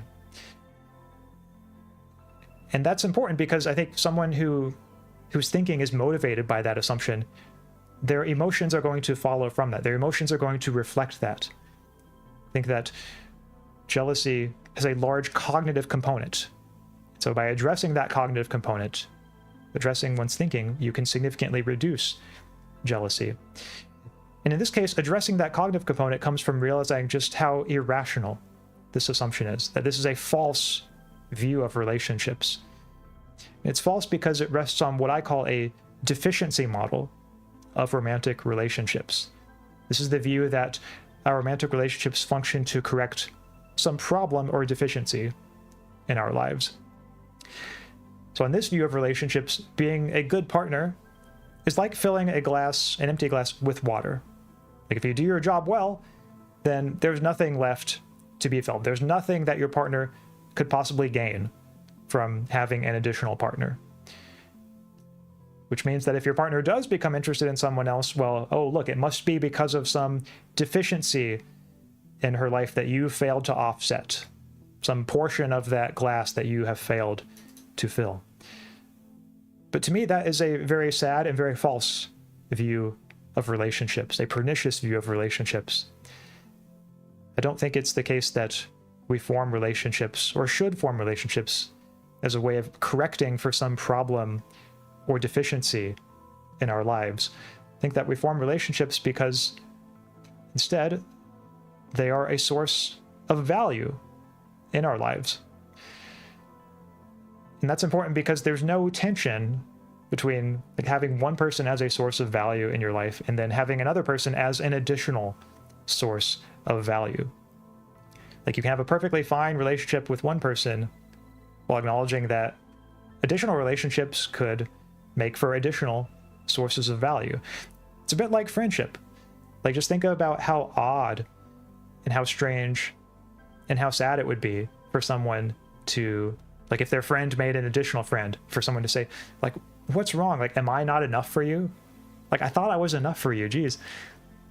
I think what we would want to say to that is, look, like that person just has the wrong view of friendship and what makes friendship valuable. It's not like we make friends to, correct for some problem or deficiency in ourselves. We make friends because friends are a source of value. And I think we should say the same thing about romantic relationships. It is essential for us to understand that just as we have no reason to feel hurt when a friend of ours makes an additional friend, we have no reason to feel hurt when a partner of ours finds an additional partner. And I think that understanding that and really internalizing that understanding should significantly reduce jealousy. So that is one, I think, factor underlying jealousy, that by changing our cognitions, we can reduce our susceptibility to it. Now, another factor underlying jealousy is, of course, the fear of losing your partner to someone else. And this is so central to jealousy, is this fear. But here's something that I think is less often considered, is that if your relationship is mutually fulfilling, then shouldn't you trust your partner not to leave you for someone else? I mean, to me, it seems so, like that your partner would leave you for someone else, despite being in a relationship with you that they're happy with and that you're happy with. Just doesn't seem to me like the kind of prospect that it's reasonable to harbor so much fear toward. At least if you've abandoned monogamy. Again, if you're monogamous with that person, then that might actually make it rational to have that fear, because now you force them to choose between you and others. But like, suppose for a moment you've abandoned monogamy and your partner isn't being forced to choose between you and others. Like, in principle, it's open for them to have both. Then it just doesn't seem reasonable to have this degree of fear that your partner was going to leave you for someone else. And I think by realizing and reflecting on that, you can loosen the hold that that fear might have on you. Now, alternatively, if the relationship is not mutually fulfilling, which in this context in particular would be because your partner, for whatever reason, isn't satisfied with it, then what I want to say there is, shouldn't you, in fact, welcome the prospect that he'll find someone he's happier with? As surprising a claim as that might sound, it seems to me this is part of what your love for him should lead you to feel, is that sort of disposition, that happiness on his behalf, if he were to find someone who really is better for him. So I think even in that circumstance, what the prospect of your partner finding someone you can have a more fulfilling life with, it seems to me that is a prospect that should be welcomed rather than feared. Which, again, I realize is a claim that might seem kind of bold, but it is one that I think that this is what love, I think, does call on us for. Certainly being willing to embrace this attitude, being able to sort of welcome that prospect that, like, hey, if it really is better for my partner to be with someone else, like, that is what I want for him. Certainly that requires a good deal of emotional independence from your partner. So it requires that you not be emotionally needy in a certain way, or clingy, or emotionally dependent on him. But that's something that I think we should have anyway. I think that we should be such that if our partner left us, or if our relationship had to end for whatever reason, we would be able to go on living a worthwhile, fulfilling life for ourselves. I think it's the recognition that you already are enough. You don't need someone else for you to have a fulfilling life. And I think that emotional independence is a key part of what reduces the fear involved in jealousy.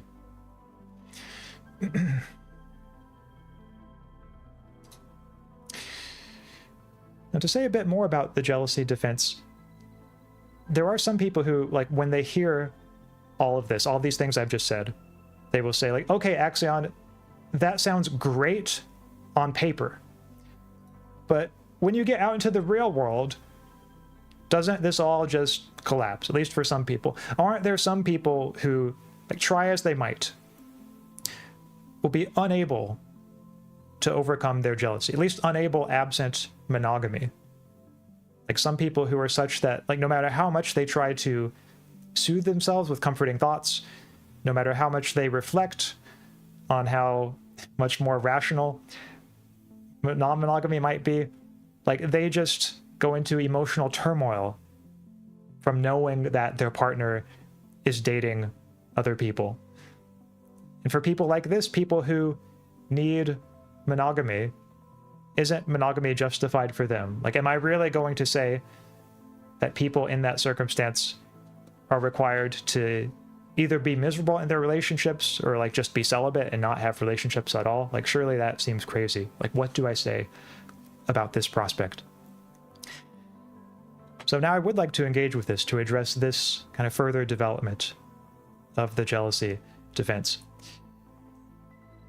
because there are a few points that I would like to make about it. And one of them is that, regardless of how feasible jealousy might be to overcome, so just setting aside for a moment whether someone can overcome their jealousy, absent monogamy or not, it seems to me that jealousy remains an immature feeling. And I'll explain what I mean by that in more detail later. And I think the fact that jealousy is immature in the way that I'm about to explain makes it lack the normative significance, or lack the moral weight that could make it justify monogamy, that could make it justify significantly restricting our behavior. And what's immature about it, just to go into more detail on this, is that it's not properly attuned to your partner's good. So what I mean by that is, like, let's say that I feel jealous over my partner's interest or prospective interest in someone else. Then it seems to me my feelings are the opposite of what I should be feeling. Like, upon learning that my partner has taken an interest in someone else, like, I should first and foremost feel happy for her. Much the same as I would feel upon learning that she's become interested in anyone, like, or anything else that might be a source of value for her, like a new friend or a new hobby. Like, that should be my sort of default.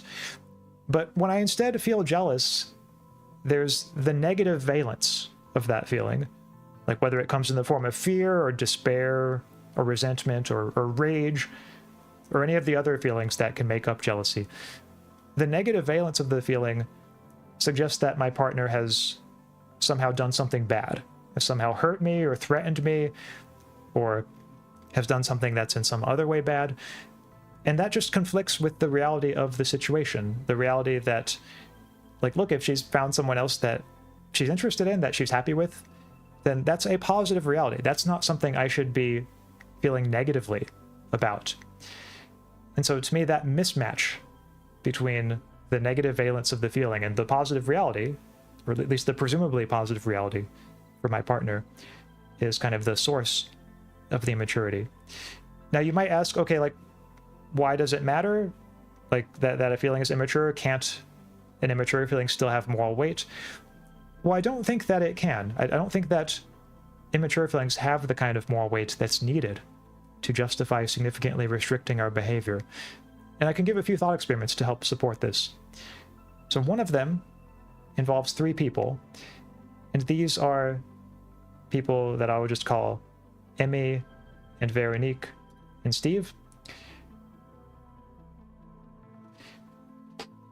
So we're going back to the drawing board for this one. And here's how this case goes. Suppose that we'll just start with Emmy and Veronique. So here is, we'll make this one Emmy, let's say. And then right next to her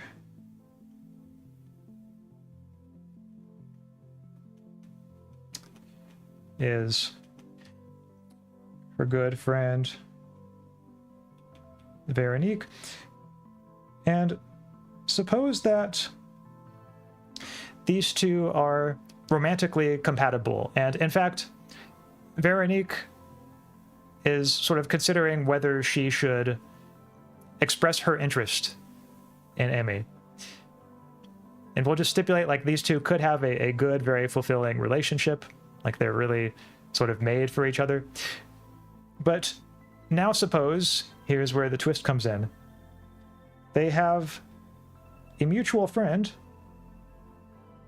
named Steve. And Steve really wants to get with either of them.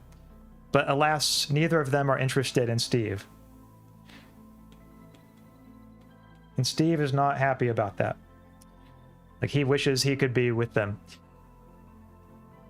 So now suppose, okay, Veronique is considering like reaching out to Emmy, but she knows that if she and Emmy start a relationship, Steve is going to be very envious.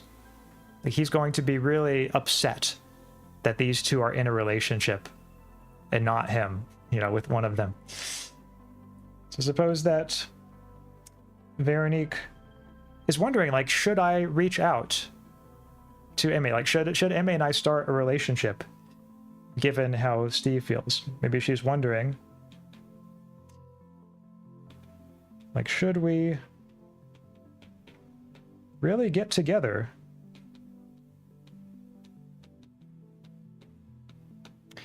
Because after all, if we do, then Steve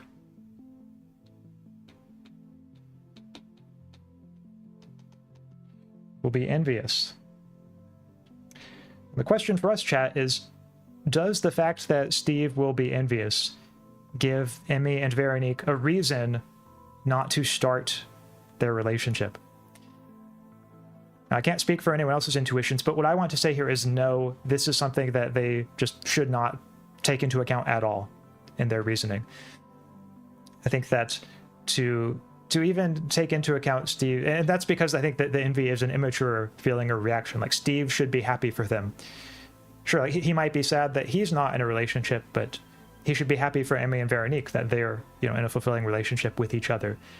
And if he just has this reaction of like envy and rage toward it, then I think that it would wrongly encroach on the moral autonomy of Emmy and Veronique if morality required them to take this into account.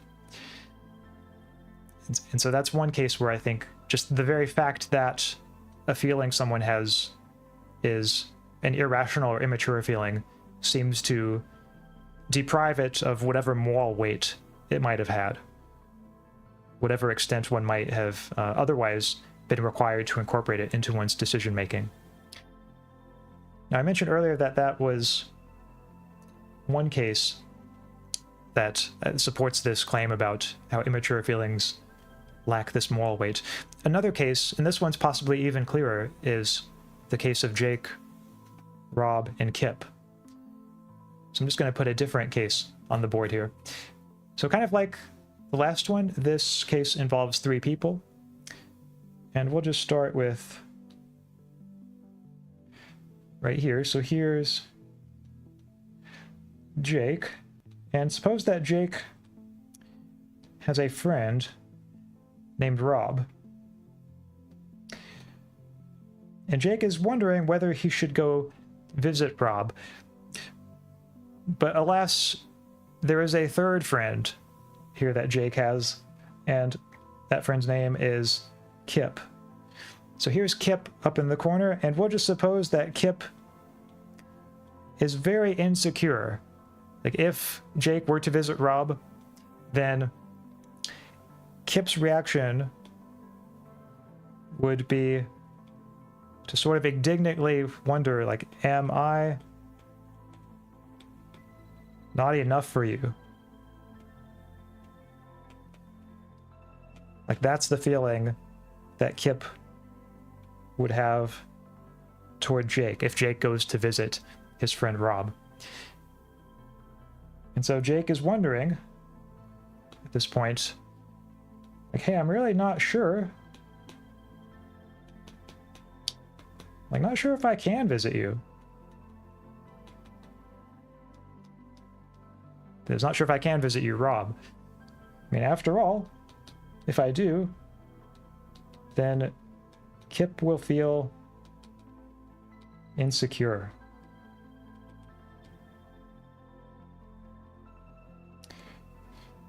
So again, the question for us, chat, is, does the fact that Kip will feel insecure give Jake a reason not to visit Rob? And here I want to say, like, even more firmly than last time, no, to me it seems that the fact that Kip has this, oh, sorry, I forgot to put his name there. The fact that Kip has this very puerile, very immature reaction of feeling insecure because one of his friends visits another friend, that fails to give Jake any reason not to visit Rob.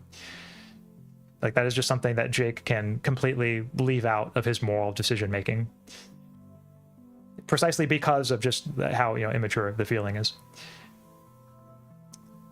So that's at least the intuition that I have about that example. And so if we just extrapolate more generally and sort of take the principle that, like, immature feelings more broadly lack the moral weight needed to justify significantly restricting our behavior, then it seems to me we should say something similar about jealousy. That if indeed it's true that jealousy is an immature feeling or reaction in the way I've described, and that a more mature reaction would be just to be happy for our partner that they're with someone that they're having a good time with, then it just seems to me that that poses a pretty grave problem in terms of using jealousy to try to justify monogamy. But of course, we could assume that this is mistaken. Maybe my arguments have gone wrong somewhere. Maybe jealousy has moral weight after all. So that's something that is a prospect that we should be open to, because it's not like I'm infallible. Maybe I've made a mistake somewhere. And it's worth considering, like, just as for the sake of argument. Okay, like, if what I have argued is mistaken, like, what follows? Like, if jealousy does have moral weight, then what might follow for the jealousy defense of monogamy? And what I think would follow then would be this, that for a given case of jealousy to justify monogamy, again, if jealousy does have moral weight, would be that 3 conditions need to be met. And the first is what I call extremity, that is that the jealousy is extreme. So it's not enough if the jealousy is just like a mild to moderate sort of pang one feels, but like one can get over, pretty easily. I don't think that would be enough to justify the restrictions in monogamy. Instead, it would have to be something that basically leaves one unable to function, or very, close to that state of being unable to function, where one is just overcome with the fear and the sadness and the anger, and to the point where it just wrecks one's life. I think that that is one condition that would be needed. Second is what I call non-monogamy ineffective. And this is the idea that no feasible options apart from monogamy, so options like changes to one's own thinking or communication or lifestyle, would together or by themselves reduce the jealousy to a manageable level. So the person's not going to be able to reduce their jealousy under non-monogamy, but also the final condition, monogamy effective, which is the claim that monogamy, whether by itself or in conjunction with certain habits in one's own thinking, communication, or lifestyle, would reduce the jealousy to a manageable level. So I think if it's true that jealousy has moral weight, and, oops, sorry, didn't mean to go ahead there. If it's true that jealousy has moral weight and you have cases that meet all three of those conditions, then I would want to say that monogamy is justified in those cases. Which might sound like a sizable concession, but if that's what you're thinking, then hold on just a moment, because there are some further things I want to say here. One of them is that it seems very unlikely to me that there are many, if any, cases that meet all three of these conditions that I've just laid out. And that's because these would have to be cases in which a person suffers not only from some degree of jealousy, but from extreme jealousy. Jealousy that standard, well-supported methods of emotion regulation, so things like journaling and meditation and breath work and so on, not only are unable to eliminate, like it's not just that they're unable to eliminate the jealousy, but they're unable even to reduce it to a manageable level, like even to a level where this person can feasibly, go about their day. But at the same time, like adding monogamy to the picture somehow would do so, somehow would help them reduce the jealousy to a manageable level, even while monogamy reinforces a sense of competition in relationships in the way that I described earlier. And to me, it just seems almost incredible to think that there would be many, if any, cases like this for all of those elements to be combined. It seems extremely improbable. Now, if we just suppose, okay, perhaps, let's just go with it and assume that there are some cases like that, that is, cases of extreme jealousy that can be addressed only by monogamy, despite monogamy's counterproductive nature when it comes to addressing jealousy. Well, then what I would want to say is, if we also assume, contrary to my earlier arguments, that jealousy has moral weight, then I think I would be forced to concede that monogamy is justified in such cases. Which might seem like, again, a very sizable concession, but there are a few facts that I think make this a less significant concession than it might at first seem. And one of those factors is that if these cases are sufficiently rare, which it seems like, for reasons I indicated earlier, they would have to be very rare, then monogamy would still remain immoral in normal circumstances. It would just be very rare, extraordinary cases of this sort of especially insidious or resistant to other methods, that kind of jealousy. That would be the only kind of case in which monogamy would be morally permissible. And if the view ends up being that monogamy is immoral in normal circumstances, that would still very much be an anti-monogamy view. I think the spirit of the view as an anti-monogamy view would still be very much intact. So that is one feature that makes me inclined to think that this apparent concession here is perhaps not as significant as it might at first seem. But then beyond that, it's not just that in these cases, under present concessions, monogamy would, in the relevant circumstances, be permissible just by virtue of being a necessity. It's that it would be a regrettable necessity, at least unless we somehow supplement this with other defenses of monogamy that work better. But if jealousy is all we have for defending monogamy, then it does seem to me there would be something profoundly regrettable about monogamy. In the absence of any other or better defenses, what would be left with is that monogamy would remain a restriction on behaviors that might in themselves have been deeply fulfilling. And we wouldn't be justifying monogamy by any yet deeper beauty or fulfillment that monogamy alone made possible. It's not like with the specialness defense, for example. Instead, all we would be using to justify monogamy is the mere fact that the alternative to monogamous restrictions for people who are afflicted with this, especially insidious breed of jealousy, is even worse than the monogamous restrictions. And so I think that that kind of justification of monogamy just fails to lend any of the specialness or dignity or distinctive value to monogamy that most defenders of monogamy want monogamy to have. So another way of putting it is that, like, if the most we can say on monogamy's behalf is that there are some rare and regrettable cases where monogamy ends up being necessary and therefore permissible in those cases, then it seems to me the view we're left with is still, broadly speaking, very much an anti-monogamy view. It just might be slightly less extreme, an anti-monogamy view, than if we were to say that monogamy is morally impermissible in every case.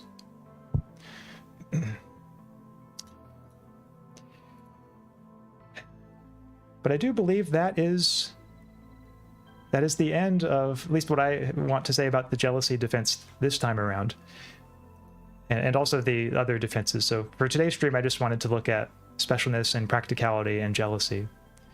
There are, of course, other defenses of monogamy, but in the interest of keeping the stream to a manageable time frame, I thought we might pause there. I would like to, though, to consider what chat might have to say, because I know I haven't been reading comments lately. Let me just catch up a little bit on people's comments. But yeah, it's really fascinating to hear your perspective on this. I'll definitely check out the VOD and the parts I missed later. Oh, thank you, TP Ninja. And as always, it's good having you here. I appreciate the comments and the challenges that you've been raising in the chat. Increased opportunity cost, another great point. Oh, thank you, Tia. Monopolization of my partner's time. Okay, I'm not sure why that's followed by the laughing emoji. You can say more on that if you want to, TP Ninja, but I won't pressure you to if it is too personal. I think the deficiency model may be a tough pill for some to swallow, but contains a lot of truth. Okay, there, Tia, are you referring to the deficiency model itself or to the critique I was making of the deficiency model? I mean, either way is fine. I'm just not sure. I guess I just want to make sure I'm understanding the comment correctly. But yeah, it does seem to be a way that lots and lots of people think about relationships. And I think if people were to adopt an alternative model, an alternative framing, then it does seem to me they would be less drawn to monogamy. I don't find it surprising at all. I think it's a natural conclusion if you have your partner's best interests in mind. Oh, well, thank you for sharing that. Yeah, I would like to think that it's just the result of, following love to its logical conclusion. But there have been some, like, when I've presented this argument to them, they've said, like, isn't this just like a saint, like, standard of behavior that you're proposing? But to me, at least, it just doesn't seem saint-like. It seems more like, just more like, basic decency and love and acting accordingly. It's a very idealized human end perspective. I actually agree on the aspect that we should always want our partner to have happiness at hand as well. Okay, thanks. Okay, that's I like the way you put that, TP Ninja.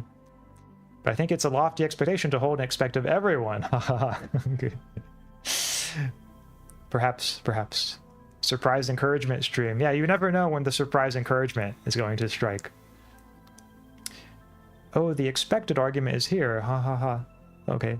Yeah, sorry, I forgot which part of the stream that comment came up during. So I'm not sure which argument was the expected one. But anyway, I suppose I'm glad that if it was expected, I'm glad I made it. So that way, maybe it doesn't seem like I'm neglecting, that I was neglecting it. The way justice would frame this is jealousy is a subjective state, and thus an unfitting foundation for what should be considered a fair or just act.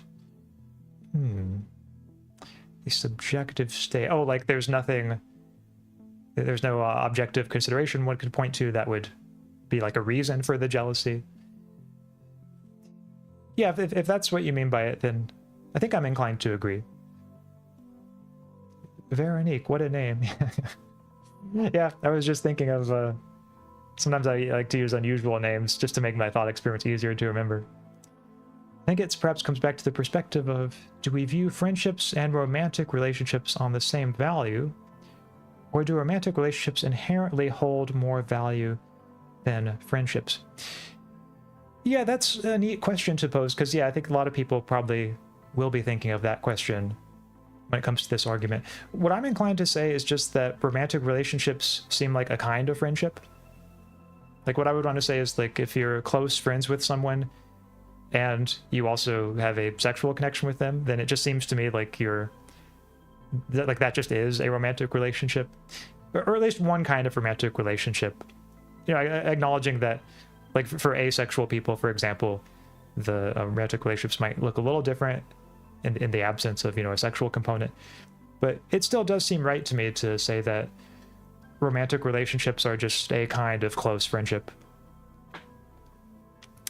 I might have forgotten the specifics already. Okay, yeah, no worries. No worries at all about that. I have a counter argument I'd like to hear your thoughts on, but it'll take me the span of multiple comments to articulate.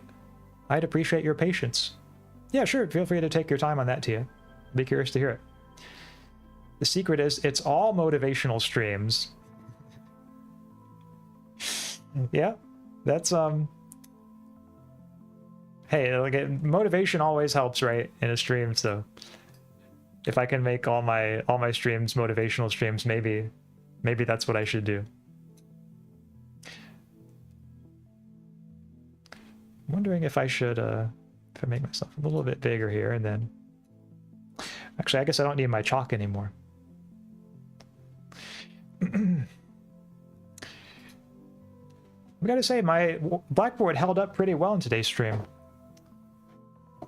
Sometimes it's a little hard getting the tech to work right with this, but I gotta say, I'm pleasantly surprised that there were no major tech issues.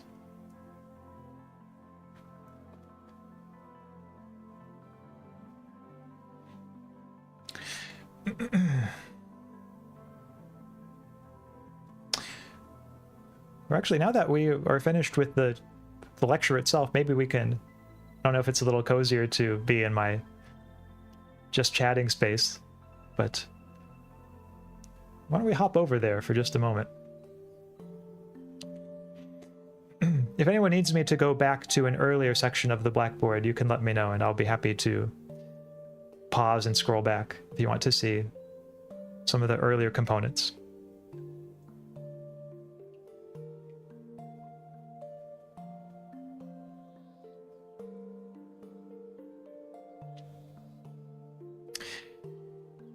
Okay, Tia, I see you've left. Okay, since that's the beginning of your thread, Tia, I'll just put that on hold for a second. Pinboo says, I ended up lurking. This was very thought-provoking. Thanks for going through all this. Yeah, thank you, Pinboo, for sticking around. I really appreciate that. It was good seeing you here for the stream live. Oh, and also, if you have to go, then no pressure to no pressure to stick around for the end. It was great for you to be here, even just for all this part of it. So thank you for your viewing and for your thoughts and your attention. And I'm glad to hear that you found the stream thought-provoking, because that really is my main goal with this. Is not for it's not so much for people to agree with me. It's more of just helping to provoke thought, because I do find these issues important. So thank you for letting me know that.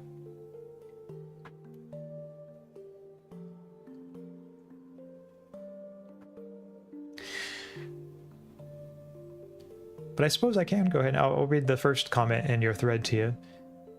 It seems that a great deal of your view hinges on... Oh, I have time. I'll stick around till the end. Okay, sounds good. And also, of course, Pinboo, as I hope goes without saying, if you have any thoughts or challenges or objections or questions, please feel free to share them. There's no pressure to do this, so if you'd rather not, or if you'd rather just think about it for a while, but if there is anything you want to say, you're of course welcome to share. But Tia says, it seems that a great deal of your view hinges on evaluation of love as good. Therefore, more love equals more good. I like that way of putting it, yeah. I'd like to raise a subtle challenge to this premise. Okay. You know, take your time typing, but I'll be curious to hear it.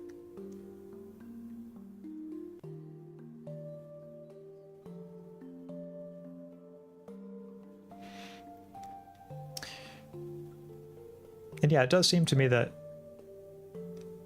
some people, I'm not sure if I can recall any particular examples now off the top of my head, but I think there has been at least one challenge to this premise somewhere. Is maybe my argument puts a little too much emphasis on love. So if that's the direction it's going, then that's an interesting, interesting pathway to explore.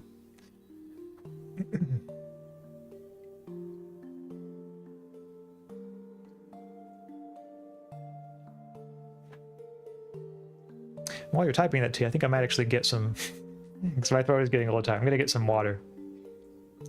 Make sure, chat, to get some water for yourselves, too, especially if you haven't been drinking anything since the start of the stream. It's important to stay hydrated.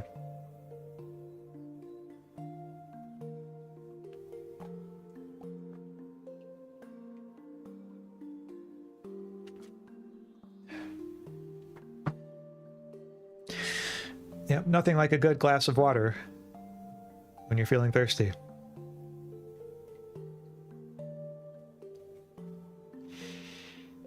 I'm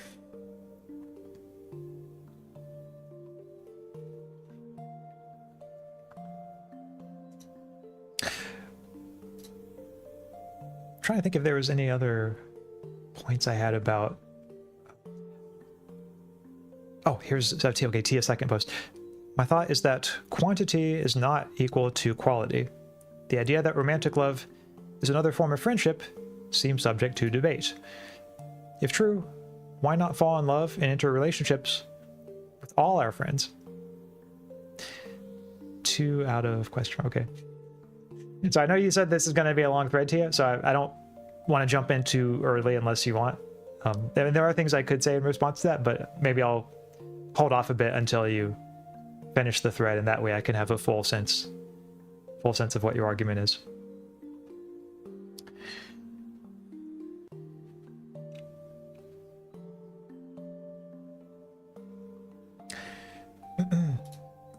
But in the meantime, so yeah, feel free to take your time going ahead and typing that to you. One thing that I do want to go ahead and share, and this is just in the vein of, like, for anyone else who is interested in reading a bit more on this, I would just like to briefly share some links to some further writing that I've done.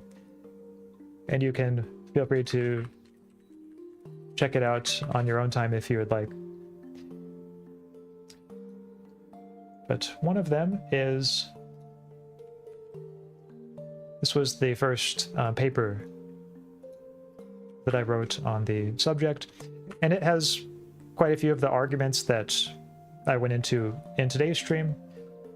So if you take a look at this, a lot of it will probably be familiar.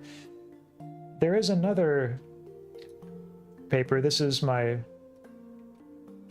response to Kyle York, called Monogamy Unredeemed.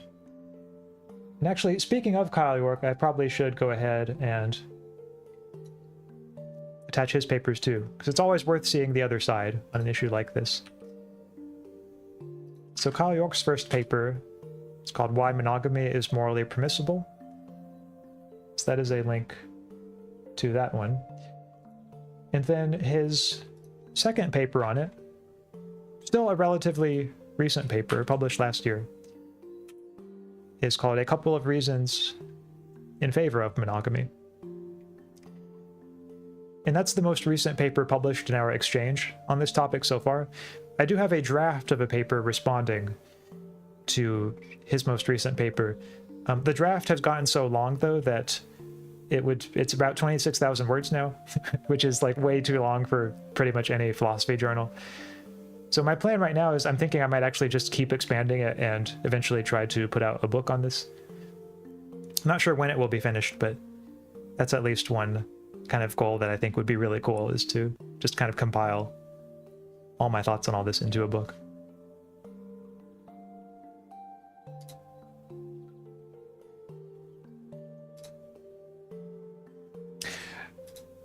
Oh, and on a similar note, there are, if you're curious in reading like the most recent material that I have written on this. It's actually not in philosophy papers, it's on my Substack.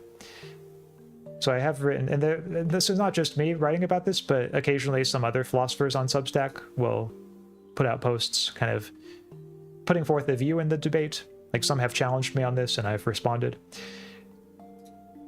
And so one of the posts that I wrote in this series was a response to another philosopher who's a good friend of mine named Amos Wolin. And he put out a defense of monogamy, responding to me in particular. So that link that I just posted in the chat is my response to him. So my response kind of defending the arguments that I just made. And because Amos Wolin very kindly restacked the post, sort of reposted it on his profile, it's my most popular post so far. Like, it got by far the most views and comments. So that was kind of cool to see. And then there were probably that's where I'll leave it right now for sharing the links, because I don't want to come across as like spamming, even though it's my own chat. But if you ever are curious, there are other posts that I've written about the issue on my Substack in response to other philosophers. So you can always go there and check them out if you feel so inclined.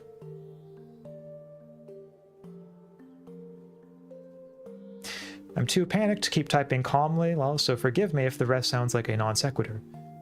But we wouldn't accuse somebody of immorality if they only wanted to own one cat and not multiple. Okay, well, first of all, yeah, no worries about feeling a bit nervous. I can understand how that would make it trickier to type things up in as coherent a stream as one might otherwise. I am a little curious why you're feeling panicked, though. Hope it's not anything I've said. But just know, for whatever it's worth, that you can share any thought here, any perspective. This is a very very open, very accepting space for people to be free to, you know, pursue or to express whatever thoughts they genuinely have about something. So you don't have to worry about being made fun of or anything like that. Not that you were saying you were, but just if that's something that was present on your mind.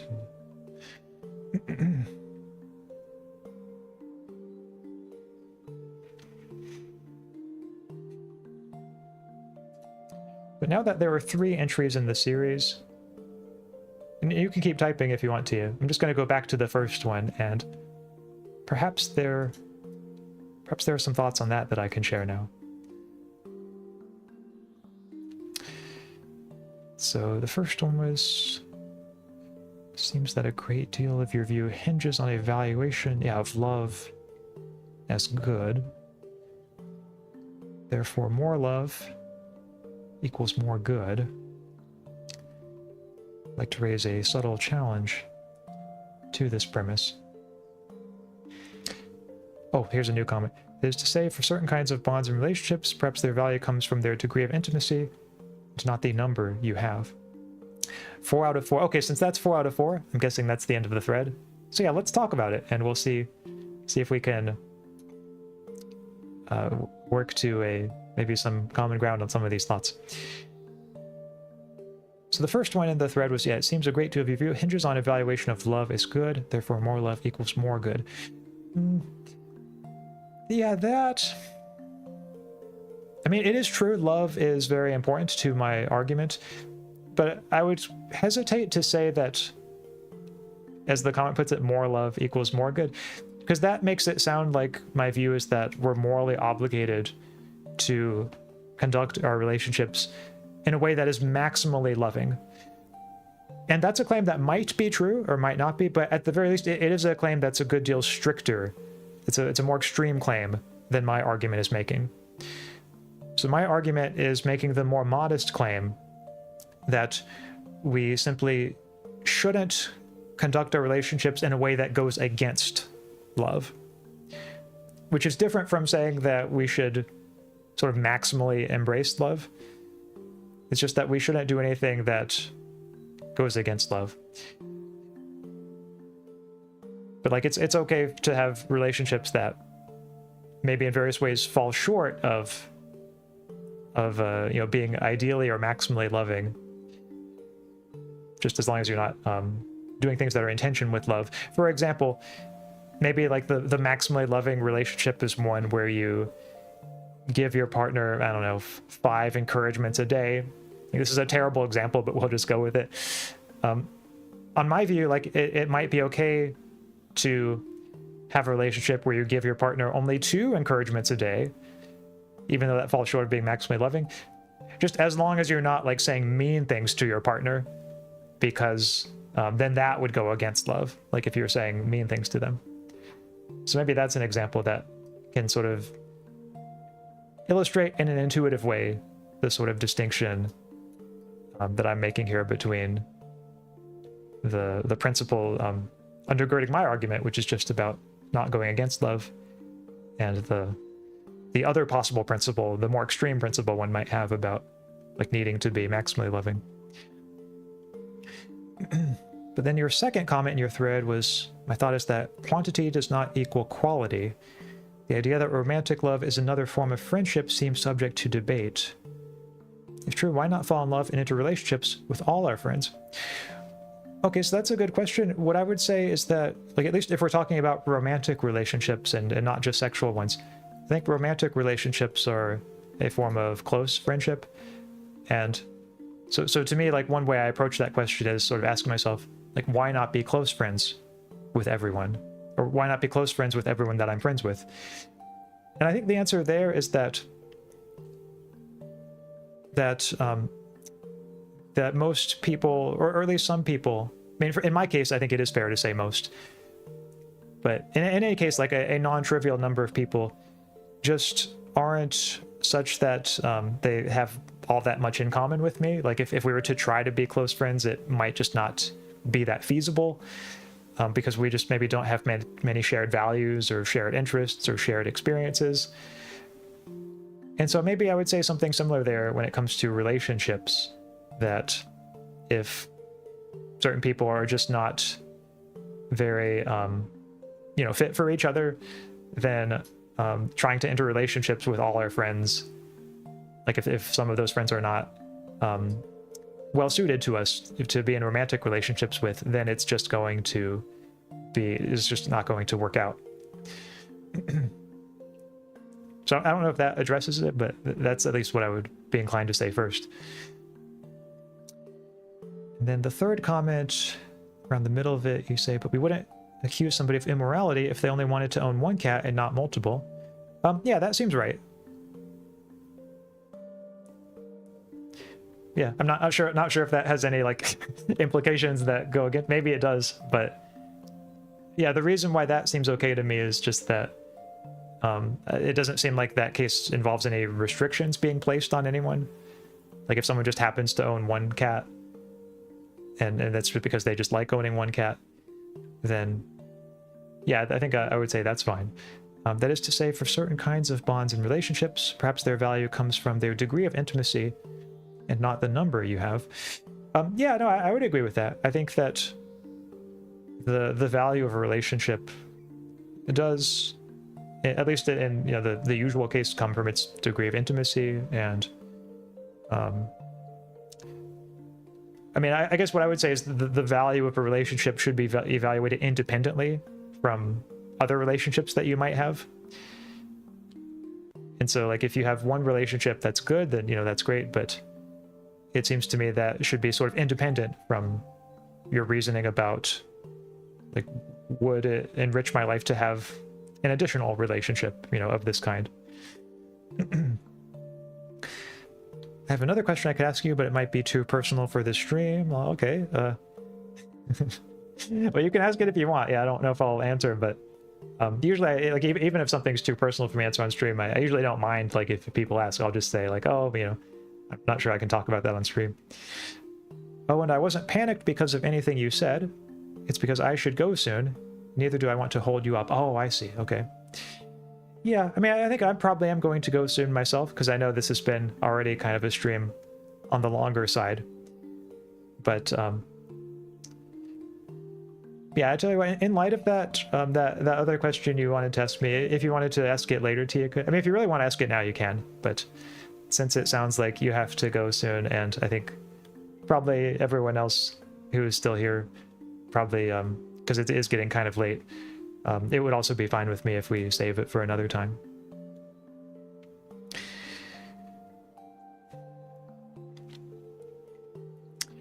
Thanks for further illuminating your views, Professor. Super helpful. Oh yeah, of course.